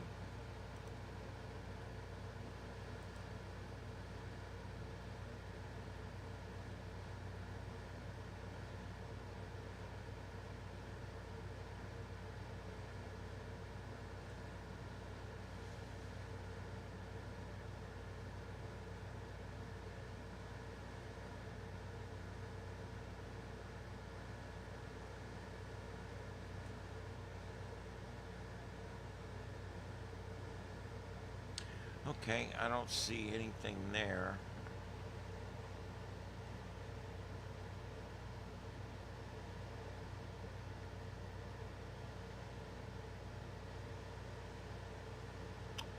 How does that even happen? The headline reads, "Woman hit with massive bill after bat flies into her mouth during a stargazing trip." You know what kind of shit has to come together to even write a headline like that?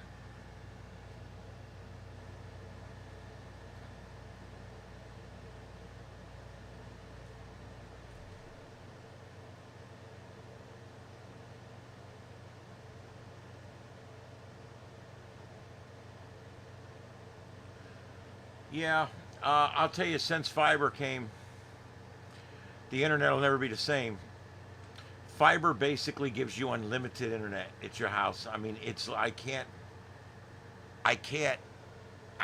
do anything with it. It's just so fast.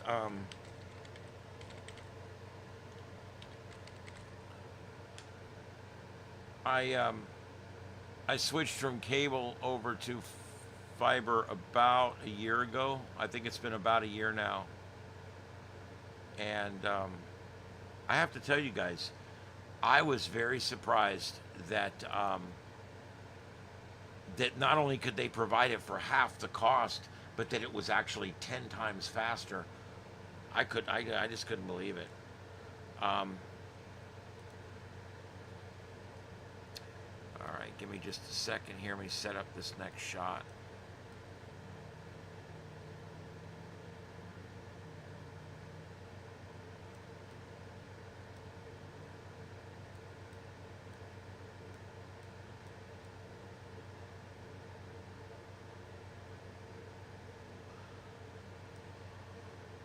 Okay, guys, this is a little game I like to play. This is called Let's Test It While the Studio is in Full Use. Now, I'm testing it on the computer that's currently compositing the screen and everything else, and I'm testing my internet speed. There we go. It's fluctuating wildly because I'm using so much of it. That was my download. Let's do the upload speed here.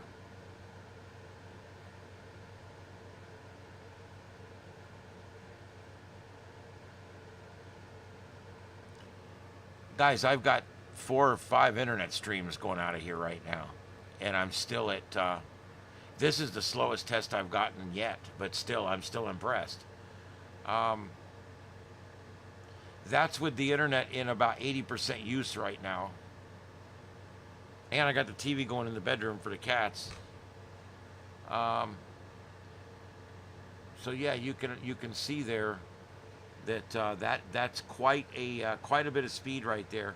And when you that's how I'm able to do all the things I'm able to do in the studio here, is because I actually have the same or faster speed connection than my TV station has, because they don't have fiber there.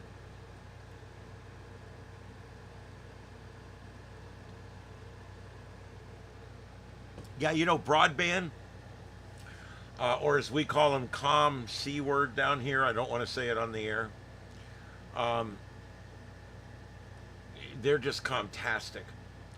We used to think broadband was so good. And then over the years, it got worse. Every year, it was not quite as good. And what we didn't realize was all the hurricanes we got down here, Charlie and Irma and Ian, and the last 2 that I don't care about, all these hurricanes, every one of them, and all these storms and all these lightning strikes, they degraded the system, and these people were not maintaining their system. And so what we ended up with was, after one of the storms, we didn't get cable back here, cable and internet cable, for 60, 70 days. And we finally got it back. It would reach peak around 8 o'clock at night, and we would go offline for a while. Every night we were going on and off, on and off. There's no way we could have used it to broadcast. And so thank God they ran fiber down my street. That's one of the best things that's ever happened here. They ran fiber down my street. Thank God. Okay, so I'm checking the news. We've checked the tropics. We've gone through the tropics, and we talked about Tropical Storm Dexter out there, and he is going to spin off into the ocean out there and be nothing. We are looking at swells and high surf along the east coast, from probably like Jacksonville all the way north. So anywhere along the east coast of the United States, you could see riptide, you could see swells and things like that, but it shouldn't be anything too bad. I don't expect any coastal flooding, and I really don't even expect any much in the way of erosion or anything. So it shouldn't be too bad. Yeah, ripping. That was the thing. Cable had a monopoly, and they knew they were going to lose it, so they literally quit spending money on their system, and they tried to just ride out the cash cow. So there you go. Hey, Alex, what's up? Well, I'm glad you like the channel. I try pretty hard. If you guys are around 30 days or so, I'll make you a mod. I just, I'd love to get a bunch of regulars going. I've got my, a bunch already, and we'd love to add you guys to it. We do all kinds of neat stuff here on this channel. I try not to get bogged down on just one thing. If I do just ham radio, I have a very small audience out there. If I do just science and this kind of stuff, it's a little bit of a small audience. But if I start doing breaking news and then I fold all of these other really cool things into it, space weather, terrestrial weather, storm chasing, science and technology and radios and propagation, and auroras and all the different things that we study and we do here, I think it's an interesting format. And I hope you guys like it. you know, it helps to be a little tech savvy or to want to learn about science and stuff like that. But or you could just literally be along for the ride. That's perfectly good as well. Tonight on the screens, the upper left and the upper center. The upper center was recorded earlier outside of Trump Tower in New York. The left, I believe, is live outside of Trump Tower in New York. And then upper right, that's Harley Davidson Way in Sturgis, where we've got one of the nation's biggest bike rallies going on right now, motorcycle rallies. And we've got the Philly Street Cam that has been live, and they're just walking around and checking out what's going on in Philadelphia, which it's just a fun place to visit, I guess, from what it looks like. And there you go. And then we got one storm chaser, but he is done for the night. You can see him up here heading away. I guess he's done. The other ones have all shut down. And that's pretty much what we've got for tonight when it comes to storms. We've got a fairly large area of relatively low impact. There is no area where we're expecting any long track tornadoes or any of that kind of stuff. So I wouldn't sweat the details on that very much.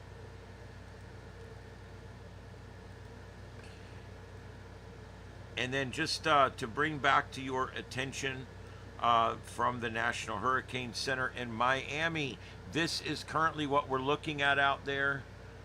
This is the latest. I just refreshed it there. Yeah, we should have another one coming out, I think, at 11 o'clock. So that's coming up soon. But right now, this is what we're looking at. And this doesn't worry me. This one, Dexter, does not worry me. It's going up here. It's going to be gone. It's out. This one, if it tries to form, it's going to make a run for the coast. If that happens, it's probably not going to be anything but a bad thunderstorm. I don't expect anything to happen with this. There's a slight chance it could come into the Gulf of America and reform out here.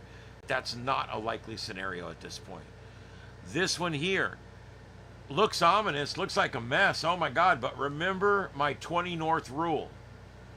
And this is not somebody else, this is my 20 north rule. This is how it works. If it reaches this island chain, the Windward Islands, if it reaches this island chain, and see that line right there? That's 20 north. If it reaches this island chain and it's below 20 north, right here, if it's below this, then that generally means it's going to come and make a run at Florida or make a run at the Gulf, okay? If it's above 20 north, it tends to want to run above the islands here and ends up an east coast or an alley-oop. An alley-oop meaning one that almost hits the coast and then takes off back out, kind of like what Dexter's doing right now on the second half. The good news for this is if you live in Florida and the Gulf of America, whether you're in Texas or Louisiana or Alabama or Mississippi, this is good news for you on this orange one, because it looks like it's going to be far enough north that it's not going to make a run at the Gulf of Mexico. It's not going to come through the Caribbean. That's a really good thing there. So that's it. I mean, that's, no bad news there. The only potential bad news there is that orange blob could make a run at the northeast as a Cat 1 or something down the road. But plenty of time to watch that.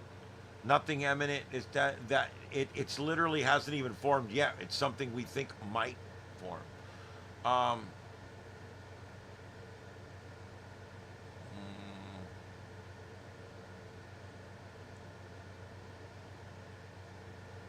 What are we saying?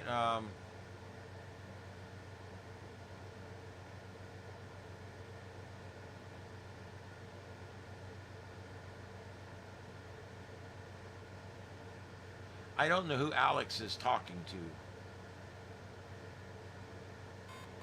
So Alex, I'm not sure if are you trying to troll or what, because whatever. Yeah, isn't that awesome? Well, there you go. Look, he disappeared. See how easy that was? Now he goes and he makes a new channel name and then he comes back. He's probably got 40 email addresses and each one has 5 channels. And that's how he likes to just go around and screw with people. You know something? Trolls don't piss me off. Because when you get trolls, number 1, they help your algorithm. Number 2, it means that you're gaining popularity, you're doing well, you're doing something right. Trolls are actually a sign that you're getting bigger, and I agree with what you said there, and it's true. I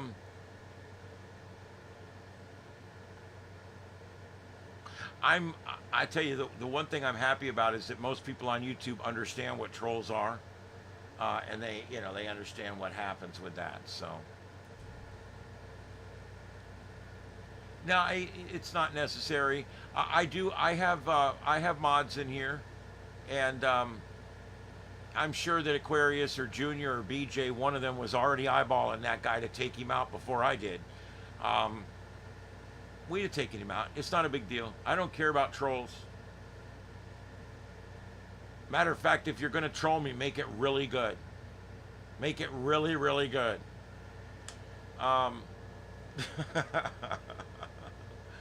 No, I don't.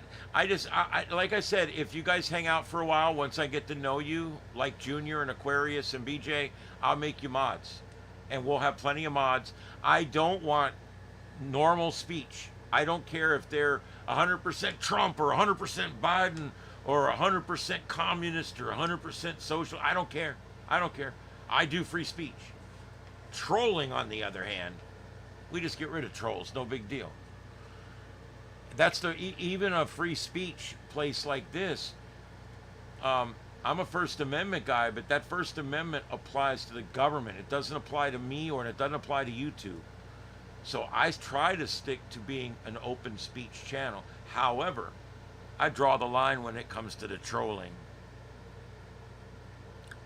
All right. I don't know where Ding is. Ding was here earlier. I don't know where. But where she is now, but was in earlier. I'm sorry if I ever assign you guys the wrong sex.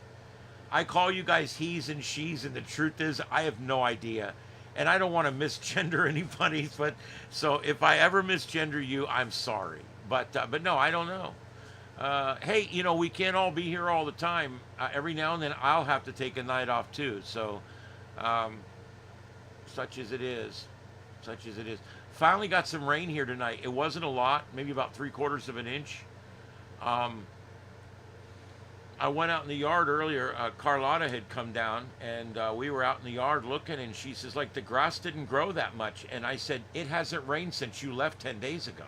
Hasn't rained. Hasn't rained. And that's very unusual for Southwest Florida in the tropics during summertime. Are you kidding me? So, yeah.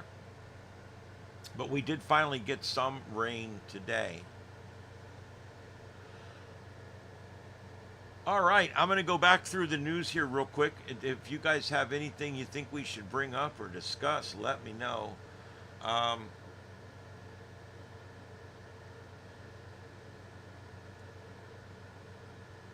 We are on earthquake and volcano watch tonight, but like I said, earthquake's pretty quiet right now. The only volcano that's in eruption right now does not have a live cam, so that kind of sucks. And we are tracking the severe weather, but as we've been talking about, it's winding down. There's our last storm chaser leaving the area, and this little supercell is continuing. It keeps surging a little bit. It persists, though, man. It persists. And notice they allowed the tornado warning to fall off. It's now just a severe thunderstorm warning on that one.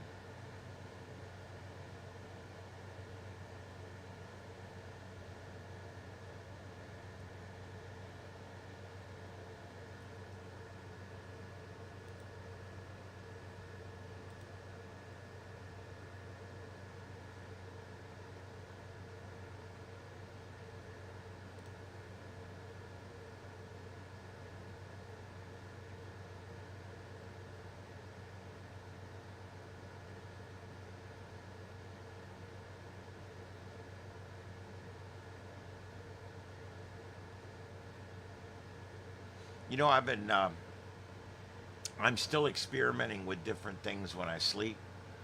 I've been trying different tones, different megahertz, different sleep music.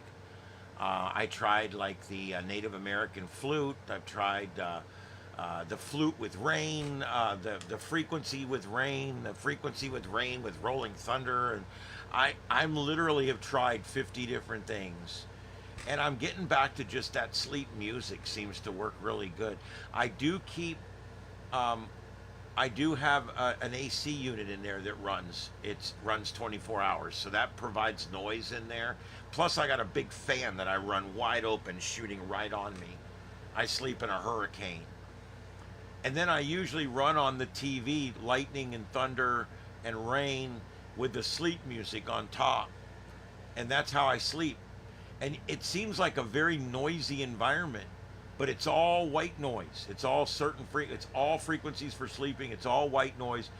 When I get the air conditioning unit that I have and the big turbo fan thing that I got, when they're both running on either side of the bed, I get like the B-52 bomber sound. You know, it's like, oh, oh, oh, oh, oh. It's like that droning, you know, that you get. And that seems to work really well.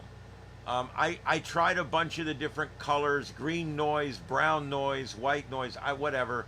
When I say white noise, I use that term generically. Most of what I'm using is white noise. It's just static, or it is, in this case, moving air, the sound that moving air makes. But I will say, I'm sleeping better. When I go to bed, if I'm in a silent room, like, it's rare. I haven't slept in a room with, like, when I go to my cabin, I got 2 or 3 of those big circulator fans up there, and I run fans everywhere, all night long. Whether I got the heat on, the air on, nothing on, window open, window closed, doesn't matter. All the fans, all night long, because it has to be a B-52 bomber in there or I can't sleep. And I'll go to a hotel. You're going to laugh. Guess what I take? I have 2 pillows I have to sleep on. I've got a memory foam, a very heavy memory foam pillow. And then on top of that, I've got a little thin wafer pillow that I've been sleeping on for 40 years. 45, 47, 48 years. I don't know. I've had it since I was a kid. And it works. I have replaced the inner and outer covers 5 or 6 times. I put a clean pillowcase on it once a week, but I've had this same pillow my whole life. And I keep certain things, you know. I'm a very nostalgic person, and I think it's important to be nostalgic and to keep things. And I mourn for people that have lost those important things. Their house burned down, a flood. We just went through a flood. My mother lost things that meant so much to her.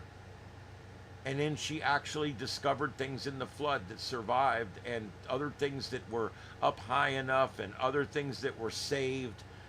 A lot of miracles, a lot of good stories too, but she lost a lot of things in that flood. And during that flood, there was something after the flood that I couldn't find. I don't live there now. I live here, but this place that I grew up in, this is the home that my father built. And I moved into that home with my mom and dad when they moved into it as a brand new home. I was 4, 5, 6 months old. And I lived there my whole life until I moved out and got my first apartment.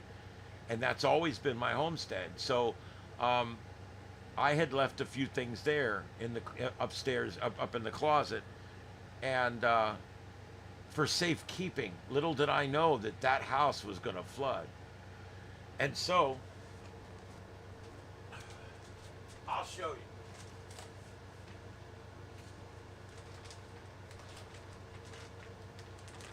The story goes like this. We all have, when we're a kid, we all have our little stuffed animal or whatever it was. But how many of us still have it? This is my Winnie the Pooh from when I was a baby. My mother bought me this when I was an infant. It slept next to me when I was the same size as this Pooh Bear. we slept in the same bassinet together. So this bear and I have been through a lot. And I had left him in a plastic bag in the top shelf of a closet at that house. And after the flood, we couldn't find him. Yes, his ear's missing, his shirt's missing. He's got a tracheotomy problem. After the flood, we couldn't find him. And I mourned the loss. I was like, oh my God, I lost my Winnie the Pooh. I can't believe it. I lost my Winnie the Pooh. And about a year after that flood, they were going through stuff. And there he was. He had never been wet. He was just sitting there on some stuff. We don't know how he got there. Some miracles in life just happen. Yeah. There's no smell. There's no smell. He hasn't been touched by that many humans in 30 years. I keep him in a plastic bag. I only allow myself to touch him when I'm showing him to somebody or something like this. But no, there's actually no smell at all. He don't even smell musty really, because like I said, I keep him in a plastic bag.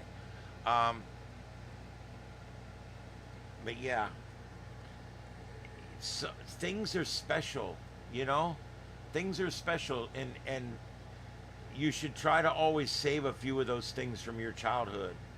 I've got just a very few things left from my childhood, but I do have them, you know? And this is one of them. And he's in a plastic zipper bag. And he now sits up on the shelf up there overlooking the studio. And there you go. I think it is so important to try to keep... I don't know who will end up with him because I don't have kids. But I will leave him to my grandchild that I have through marriage. But there he is.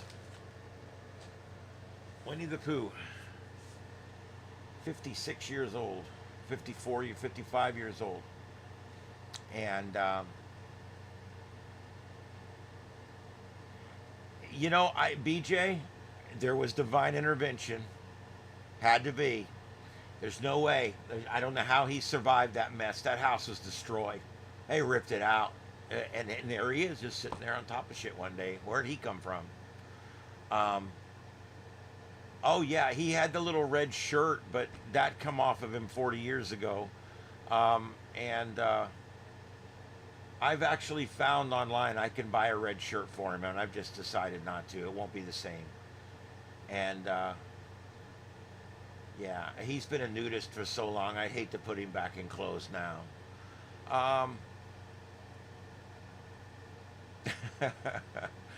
Yeah, I love stuff like that. I'll show you another one.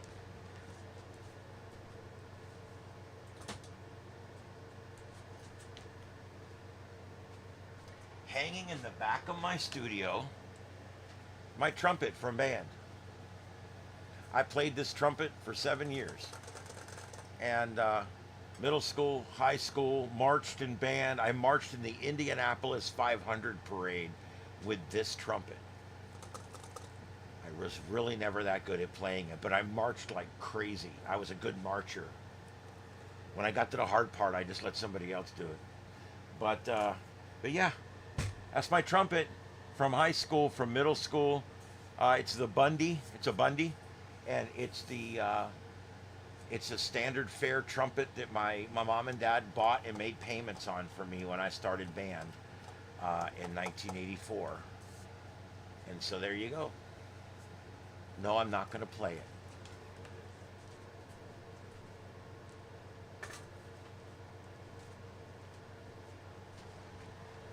Stuff like that's important to me. My baby book, my mother still had, it went in the flood. Lost it in the flood. Baby book with all the clippings of my hair, pictures of me at every age of development, stories about me, everything. My mother kept an amazing baby book. I don't need it. It's not my thing, but still it was about me, and it's gone forever. My brothers too. And her entire file drawer with all of our vital statistics. I'm still getting back birth certificates, titles to vehicles. I mean, I'm still getting stuff back from 3 years ago that got flooded in that when we lost everything like that. Um, yeah. So anyway, it's important if you still have stuff, if you're still young and you have those 4 or 5 things that are important to you, take the steps to protect them now. If you put them low in your house, they're more likely to survive a fire. If you put them high in your house, they're more likely to survive a flood. You need to really plan on where you're going to keep your things safe. Trust me, I've put a lot of thought into it recently.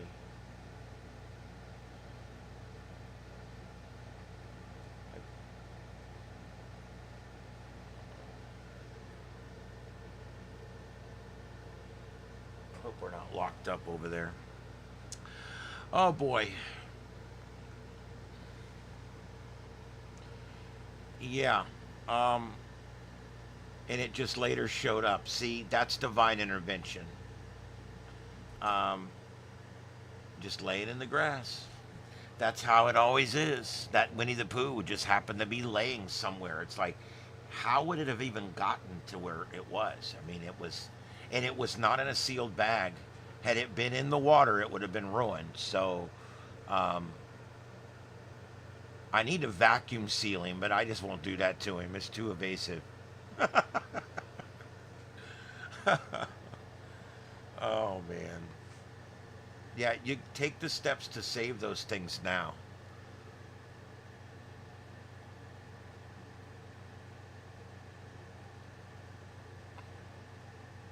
I got little things. I got little luck pieces, like in my wallet. I carry this. It's a $50, and it's 100% silver. Well, it's whatever it is, 95% silver, whatever these were. 1952. It's a lot older than I am. It's a 1952 silver $50. And it's real silver. And you know how I got this? A client of mine that sells these came to my studio and recorded a show, and he dropped this. And it was found a week later under the carpet somewhere in the studio, and it ended up going through this long process where it ended up back in my hands. And they're like, we think this might be, this is a bunch of very honest people at a radio station. Nobody just put it in their pocket. Gets back to me and they're like, this might be your boss's because you do a coin show, right? I'm like, yeah, I do. So my boss came in and I said, hey, I think this is your coin. And I said, it was found and it's made its way around the station and we believe it belongs to you. And he takes this coin and he looks at it and he says, no, this coin belongs to you. And he hands it back to me. And he said, keep it for good luck and for honesty. And when someone does something like that, dude, it goes right in my wallet forever. It's right there. I keep it right there. That's important to me now. It's right next to my fortune from the other day that says, a wave of inspiration will wash over you today. See that? A wave of inspiration will wash over you today. 4 hours later, I walked into Jake's office and told him I wanted to build this program. It's built, it's running. You never know. You never know when that thing's going to happen to you. And so later on that day, I still had this with me. I don't know why. I don't save them. I found this in my pocket. And I said, you know what? That one paid dividends. It goes in my wallet. And now it lives right there. Because that one worked. It told me I was going to find inspiration later that day. And I decided I wanted to build that program. I wrote the thing. We did the thing. It works. So,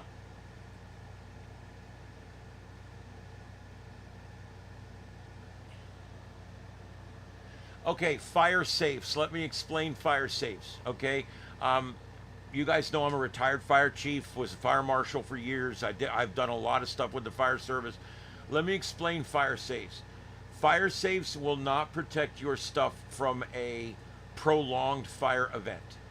What a fire safe does is it protects your stuff during the key moments of a fire.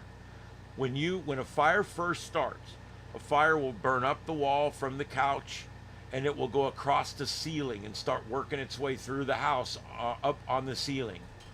At that moment, if the firemen come in and hit the fire, everything in that house is going to be steamed. It's all going to be melted. It's all going to be a mess. But you open that fire safe and everything in there will be fine. Okay? However, if it's a surrounding drown and they don't save your house, and it's a big pile of rubble that's been burning and smoldering for 45 minutes, and then they shoot water on it, and then they bring you that safe. Here, look what we found in the coals, in the smoldering rubble. Do you really think you're going to open that and find your gun and the paperwork in perfect shape? No, you're not. You're going to open that and it's going to be full of ash and a messed up old gun. And the reason is because nothing can protect your shit from 2,000 degrees, okay?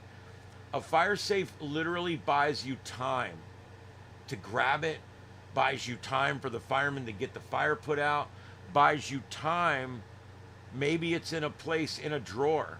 If you have a fire safe, put it in the bottom drawer of your dresser. That's the most likely place it will survive. Because now it's got to burn through not only the top of the dresser, but remember, fire burns hot at the top, not the bottom. The last thing to burn. I've gone into houses where the entire roof is gone, but the bottom two drawers on the dresser were still intact. And it's because how low it was. So you want to think height, things like that. But fire safes, all they do is buy you time. Now, if you buy a big, huge Fort Knox gun safe, same thing. It's buying you time. If the firemen get there and snuff the fire before it completely guts the whole home, there's a chance it'll protect some of your stuff. But it's all about the amount of time and how much heat impingement there was directly on the device. I don't use fire safes. I don't, you know, if a fire burns, it's going to take it pretty much. Yeah, the fans, the white noise from the fans is a must for me. Like I said, my cabin, I got several of them up there already. I got several down here. And then when I go to a hotel, whether it's from up there or down here, I bring one with me. I show up at a hotel and I bring 2 pillows. That's where that other whole discussion started from. I bring 2 pillows that I have to have my pillows. My third pillow can be any pillow. I don't care. It's just an arm thing. But those first 2 pillows have to be perfect. My arm has to go in between them just right, everything. And I have to have a fan. So, yep, it works good. Fire safe. If you think you might have a fire and you don't have a problem with floods, keep the fire safe on the ground, on the floor. Down on the floor. It'll last the longest there. If it burns down, the fire safe will not protect your stuff. It only protects stuff from a rapid fire that is snuffed out.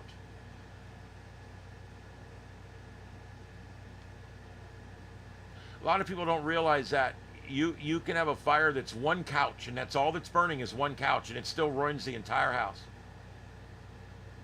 You know, but there'll be a lot of things in that house that are still salvageable. You know, the thing that used to surprise people was furniture. Furniture protects your stuff really well. I used to go into a house that had fire damage down about 2/3 of the way down the walls. Everything up top was cooked. I mean, it was bad. We snuffed it out. It was fully involved. Once we get everything evacuated and everything, we go in and we start trying to salvage the people's stuff. And you know what we find? We open the dresser drawers, the chest of drawers, whichever thing you kind of got there, whatever drawer system you have in your bedroom. We will pull those drawers out, and the stuff in there's untouched.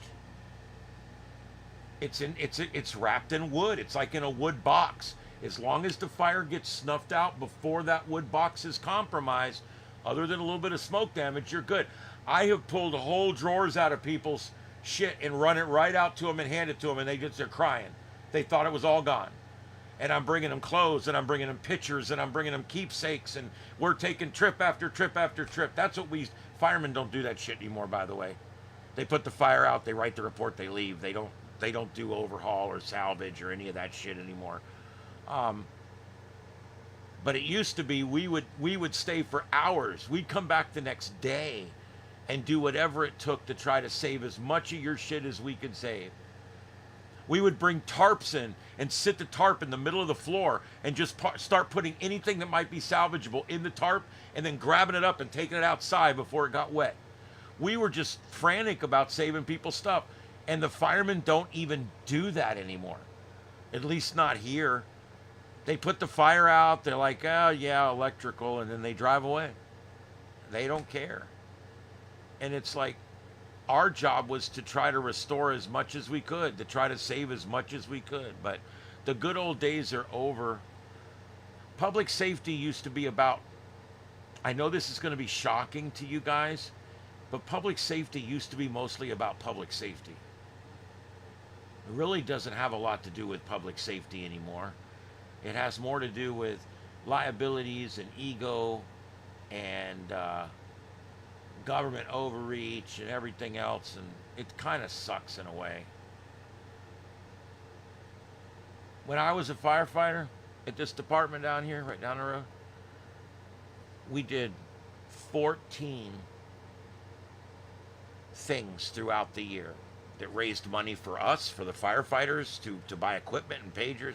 We would do Christmas, we would do Thanksgiving, we would do New Year's, we would do, we had the Fireman's Day in October, we had the, we had the Easter thing, we had the New Year's thing, we had the thing in February. We used to do all these events with our public. We used to help our kids that didn't have Christmases. We used to give out Christmas trees and turkeys at Thanksgiving. We used to have a haunted walk that would raise pagers and helmets for the guys. We did all of it. And after I left, I was one of the last ones when I retired out. And I walked away. The new chief that came in brought the union in, which we had fought the union the whole time. He brought the union in. They doubled the rates. They doubled the taxes. They got rid of the volunteer firemen. They canceled all 13 of the philanthropic efforts that we had going on. And when it was all over with now, they sit there all day long and watch TV. And then if you call them, they get up reluctantly and come and put your house out. And that's pretty much their whole job. It's not like it used to be. Firemen they're not the community member, the Superman like they used to be. Now, they're just literally some guy that sits on the couch. And when he comes out, he's going to be a sarcastic asshole because he really didn't want to leave that TV show he was watching. It really sucks. I don't know. The whole fire department thing is, it's very different than it was when I was in there, you know? I mean, we used to go out on the holidays. I know this is crazy. We used to go out on Christmas Eve and Christmas Day and drive up and down the interstate every couple of hours and just stop and help cars. This is before the road rangers. And we would stop. We would have, we had jumper cables, a jack, a shop jack, a big air pump with a compressor. We had all that shit in the back of the truck, toolbox. And we'd go up and down the interstate changing tires and helping people out on the holidays. It's unheard of now. These guys would laugh in your face if you suggested they went and do something like that for the public. Like, what? We're not public servants. Yes, you are. You are. You've forgotten that somewhere. But anyway, I don't know. I'd love to get public safety back the way it used to be. Back when cops would walk the beat and an arrest was the last thing on their mind. Now, the arrest is how they get promoted. So the arrest is always top of mind because that's how they make more money. They've tied the money incentive directly to arresting people. and it's caused a lot of bad blood out there. All right, the chat room's kind of crashed. Is there anything else you guys want me to mention or talk about real quick while I'm here? And I'm going to probably be signing off soon. I've been on 2.5 hours, which is good enough. The last storm we have here is fading away. The storm chasers are all gone now. And other than this protest up there in New York, which appears to be going on,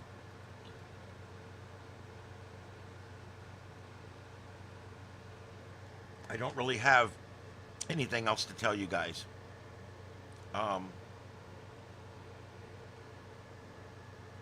That's pretty much what I have. All right, let's see. Hey, Callie. Callie Prepper. How's it going tonight? All right. Yeah, we've just been talking about a little bit of everything, but the storms are winding down. The storm chasers are heading home. And I'm kind of looking for other feeds. We're still watching Sturgis. We're still watching the live Philly cam. I think, yeah, see there's a whole gaggle of hookers there across the street. You can tell that's the Philly cam. And then the upper left and upper center, those are both Trump Tower in New York protests going on. And it looks like they're arresting people. I'm telling you what, when it comes to protest, I am not happy with the protesters, and I am not happy with the way police are handling it. The whole thing is just stupid. The whole thing is dumb. I don't know. There's got to be a better way to do this.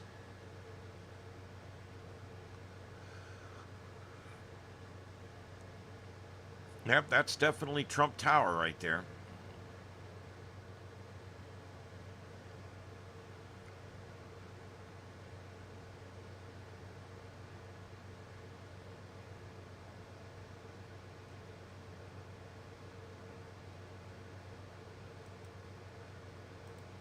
This guy, I wouldn't mind watching this for a little while. I'm going to replace Sturgis with, this guy's in Vegas. And I have been following the news out of Vegas. And the news is duplicitous, to say the least. Some news agencies, some news out of Vegas is that, hey, Vegas has reached a point. Oh, great, that video is over with. Well, that's awesome. Vegas has reached a point where there's nothing going on here. It's dead. There's nobody walking around anymore. It's complete, just dead.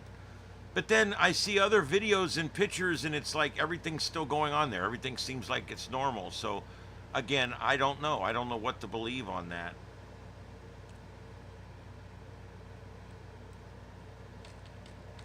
All right, take another look around, see what I can come up with.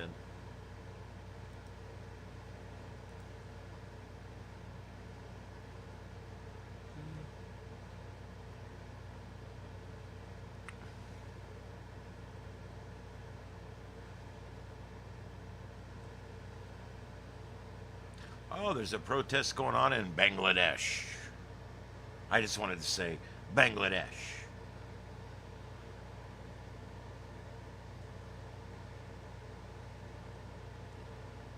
Okay, ICE protests in LA. Here we go. Here we go. Let's do this. I'm going to put this up here. This is an upright, so I'm going to split it. If I can get it to work.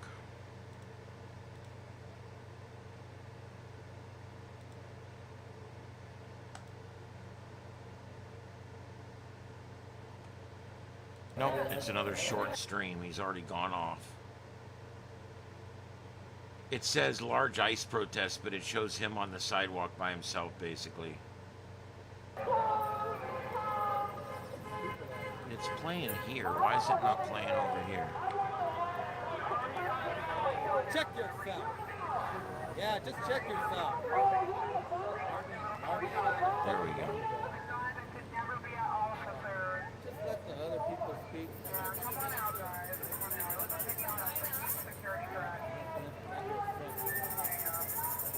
the other guy. I'm talking to the other girl.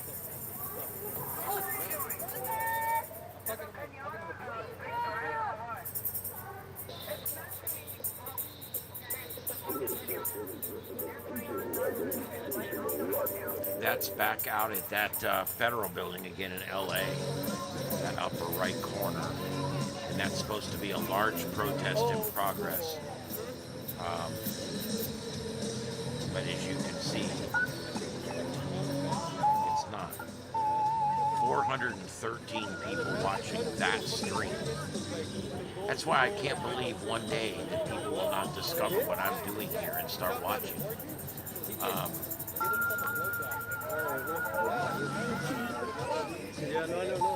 Hey, no worries, Victor. I do love doing this, or I wouldn't do it at all. I also don't mind working hard and putting in the time to make it happen either.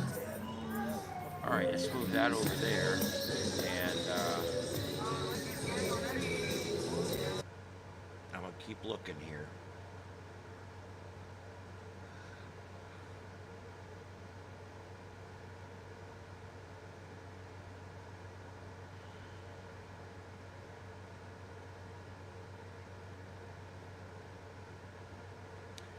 You know, that manhunt is still going on for that guy that shot up that bar 3 days ago.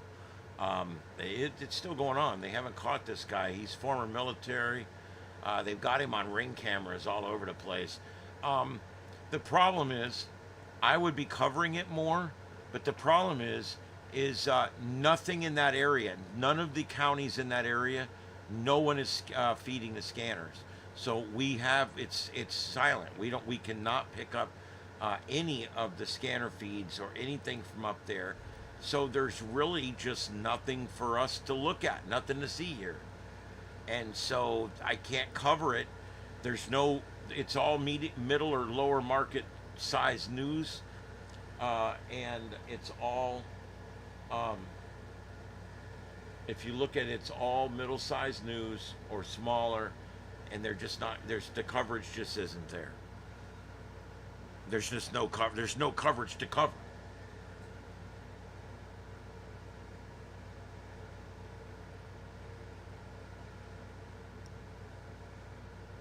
I will tell you guys, we will be getting. This will heat up as we get into the tropical season, hurricane season. I will cover that in depth. Also, we are not in tornado season. We've got a small tornado season coming up in October. And then we get back into the main tornado season, which is basically late March, April, and May, and into the beginning of June is when we see the worst tornadoes, Tornado Alley and all that kind of stuff. So, and then of course hurricane season is ramping. It kind of started today. Truthfully, it's been absolute shit till now, but all of a sudden, the Atlantic. Our meteorologist was on. We had one of our TV meteorologists on today, Greg Rule, and he came on and said that the Atlantic just in the last 2 or 3 days has sprung to life. That the energy coefficients, everything they're looking at to judge the storm making potential, if you will, has taken a sudden rise. And of course, the sea surface temperatures are really high, and that's going to end up. That's going to end up driving it up, the activity up as well. They have dialed down the numbers. We're looking at just slightly above a normal season right now. That doesn't look like an epic deal or anything. Just a little busier than normal season. I'm sorry, guys. I just keep yawning.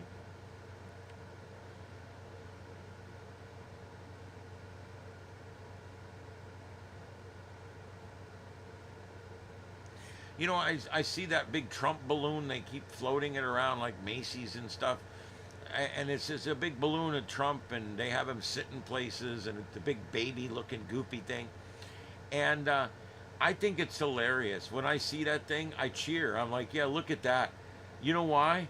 Because it's like, for the people that hate Trump, they love it. For the people that love Trump, they love it. It's almost like the universal sign of something. I don't know. It's hilarious. I just love watching the reactions to this thing and stuff. It's hilarious. And they think they're not feeding the man's ego. You talk about a guy with a big ego, and then you go make a big Macy's Day Parade out of his face. I mean, come on.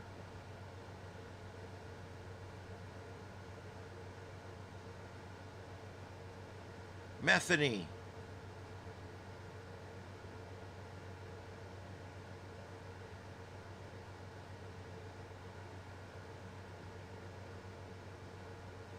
Yep. All right, nothing there.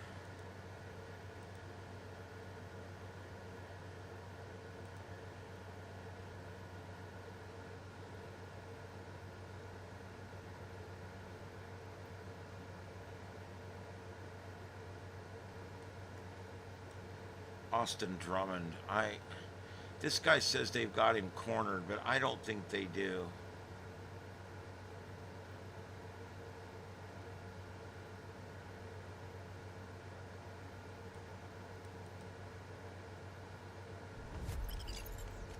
I don't know. Let me look here. It's the smell. If you want to smell like Armani, if you want to smell like peaches, if you want to smell like berries and cream, if you want to smell like baby powder, if you want to smell like roses, we have all that. And check it out. Honeysuckle, we have honeysuckle too. Yeah, so I just don't check it out, think and I'm sure once you. The problem is, even if there was something going on with that, we wouldn't be able to monitor it because we can't get the scanner feeds from out of there. All right.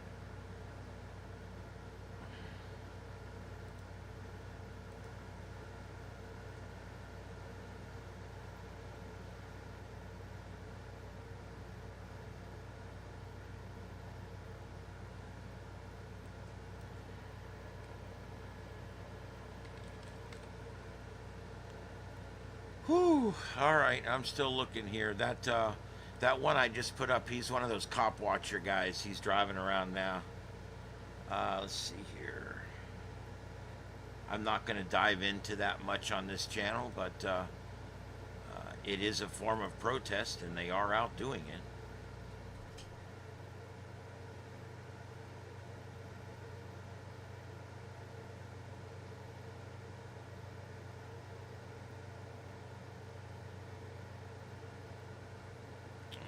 Okay, nope, nothing there.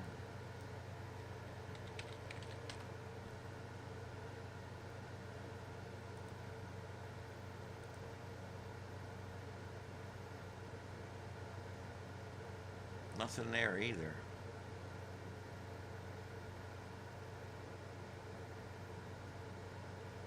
All those cameras for my cats.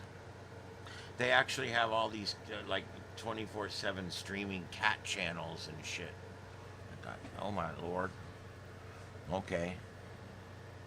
All right, well, let's do a quick reset here, and I'm going to be signing off soon. It's I've been on for 2 hours and 43 minutes.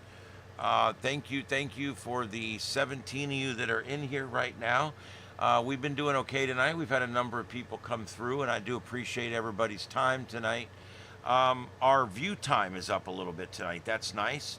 I'm sorry, I'm a stats guy, so you have to bear with me as I like to look at the stats. Anyway, we are live tonight at Starship Studios in Southwest Florida. That's in an area called Fort Myers, or as I call it, Fort Misery. This time of year with the heat, it's just absolutely crazy this time of year.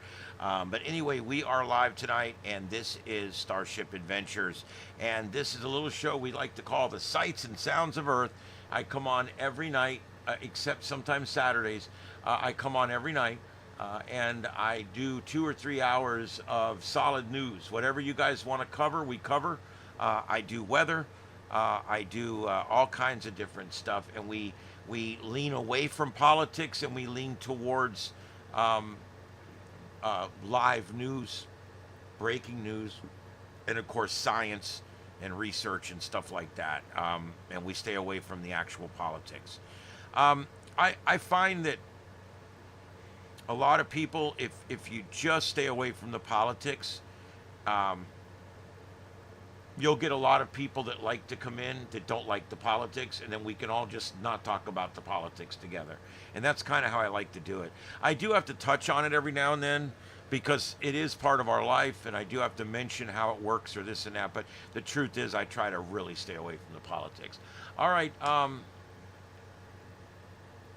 All right, that's about it. Looks like now I'm getting a caution error from YouTube, not streaming enough. Now that's interesting. That's interesting. All right, let's go back to here, and we'll check our grid out one last time. It is the sun just set in California, so I do believe that is live. Upper right corner. Upper center, this is like a cop watcher, and that is live. I know that one's live. And then the upper left, that is the Trump Tower protest. And I'm not sure if that's live or moments ago. And then the center right is the Philly street cam. And that's live now also. They're walking around Philly with a live cam. We're going to, and basically, we're taking bets to see how long until they get mugged.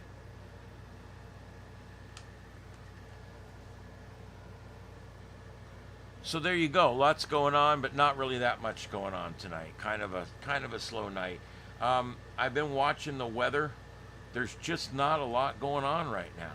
I'll put it on the nationwide, and look at this. There's just really not a lot. There's our hurricane. You can see it showing up now on the radar Omega, and still forecast to be a tropical storm. It is not going to get any stronger than it is right now. It's kind of a waste of a name.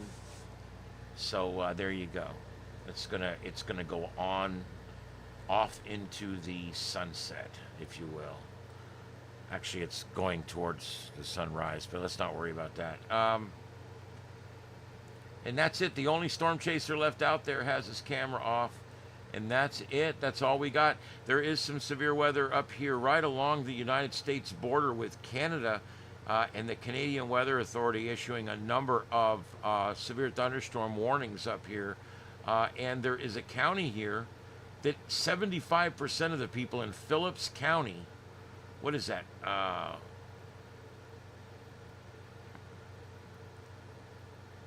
Wow.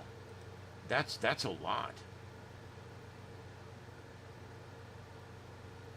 That is a lot. So that must have been a hell of a thing that went through there. But then again, it could just be one tree that took down one very important power line. You never know. All right, I'm just going to leave this on the bigger view here and let it roll. All right. Last call for the chat room. I'm going to sign off here in just a few minutes. So I'll give a last call for the chat room.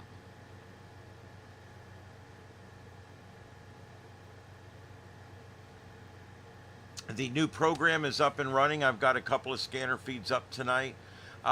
Jake sent me the latest version. I think he's fixed the memory leak problem, or at least working on it. So I'm going to go ahead here before long, and I'm going to go ahead, probably in the morning, not tonight. I don't do a lot. After this show's over at night, just so you guys know, when this show goes off at night, I'm done. I'm cooked. I can't even think about doing shit. I go in there sometimes and I can hardly get my clothes off before I'm asleep. It just, a lot of fatigue. Some nights I have a hard time sleeping, but usually when I do 3 hours of broadcasting at work and then I come and do 3 hours of broadcasting at home, especially these last 3 hours where I'm talking, when I'm at work, it's busy as shit. I'm putting in news updates every hour that I have to mix with weather. Mix with music. I put in weather. If we're in the morning, I put in traffic reports. I also put in the podcast. Every hour that we do, I have to pull the hour down, cut the commercials out, and save it as a podcast. And I use AI to make all of the meta tags and to put the meta tags in. And I'm doing all this while I'm producing the show. Okay, so I mean, it is a very busy workflow when I'm in there. Plus, I'm participating on the show, and so it's difficult. the good news is that labor is going to pay off, because now if you guys want to listen to my show, you can. We were nowhere. You either listened to it live or you didn't listen at all, or you had to record it yourself, which you can do. It's not that difficult. But now suddenly we've got a podcast, and you can actually go. And the neat thing about our podcast, we cut all the commercials, traffic, weather, news, spots, endorsements, sweepers. We cut everything out. All we left in there was the little thing that just says the station name between each segment, and that's it. And we did that so it'll be real easy for you to hear, to listen to the show. So, and I'll be giving that out in the next few weeks. We've been asked not to give it out yet, but I will be giving you guys a direct link where you can go and listen to our shows for like a podcast, if you are so inclined. All right, doesn't look like there's anybody else had anything to say tonight.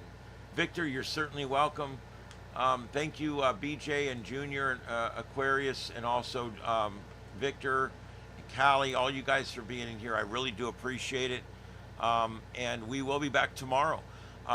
When we get back tomorrow, we're going to do another full episode of the Sights and Sounds of Earth, and we'll go all around. We'll check out whatever's going on.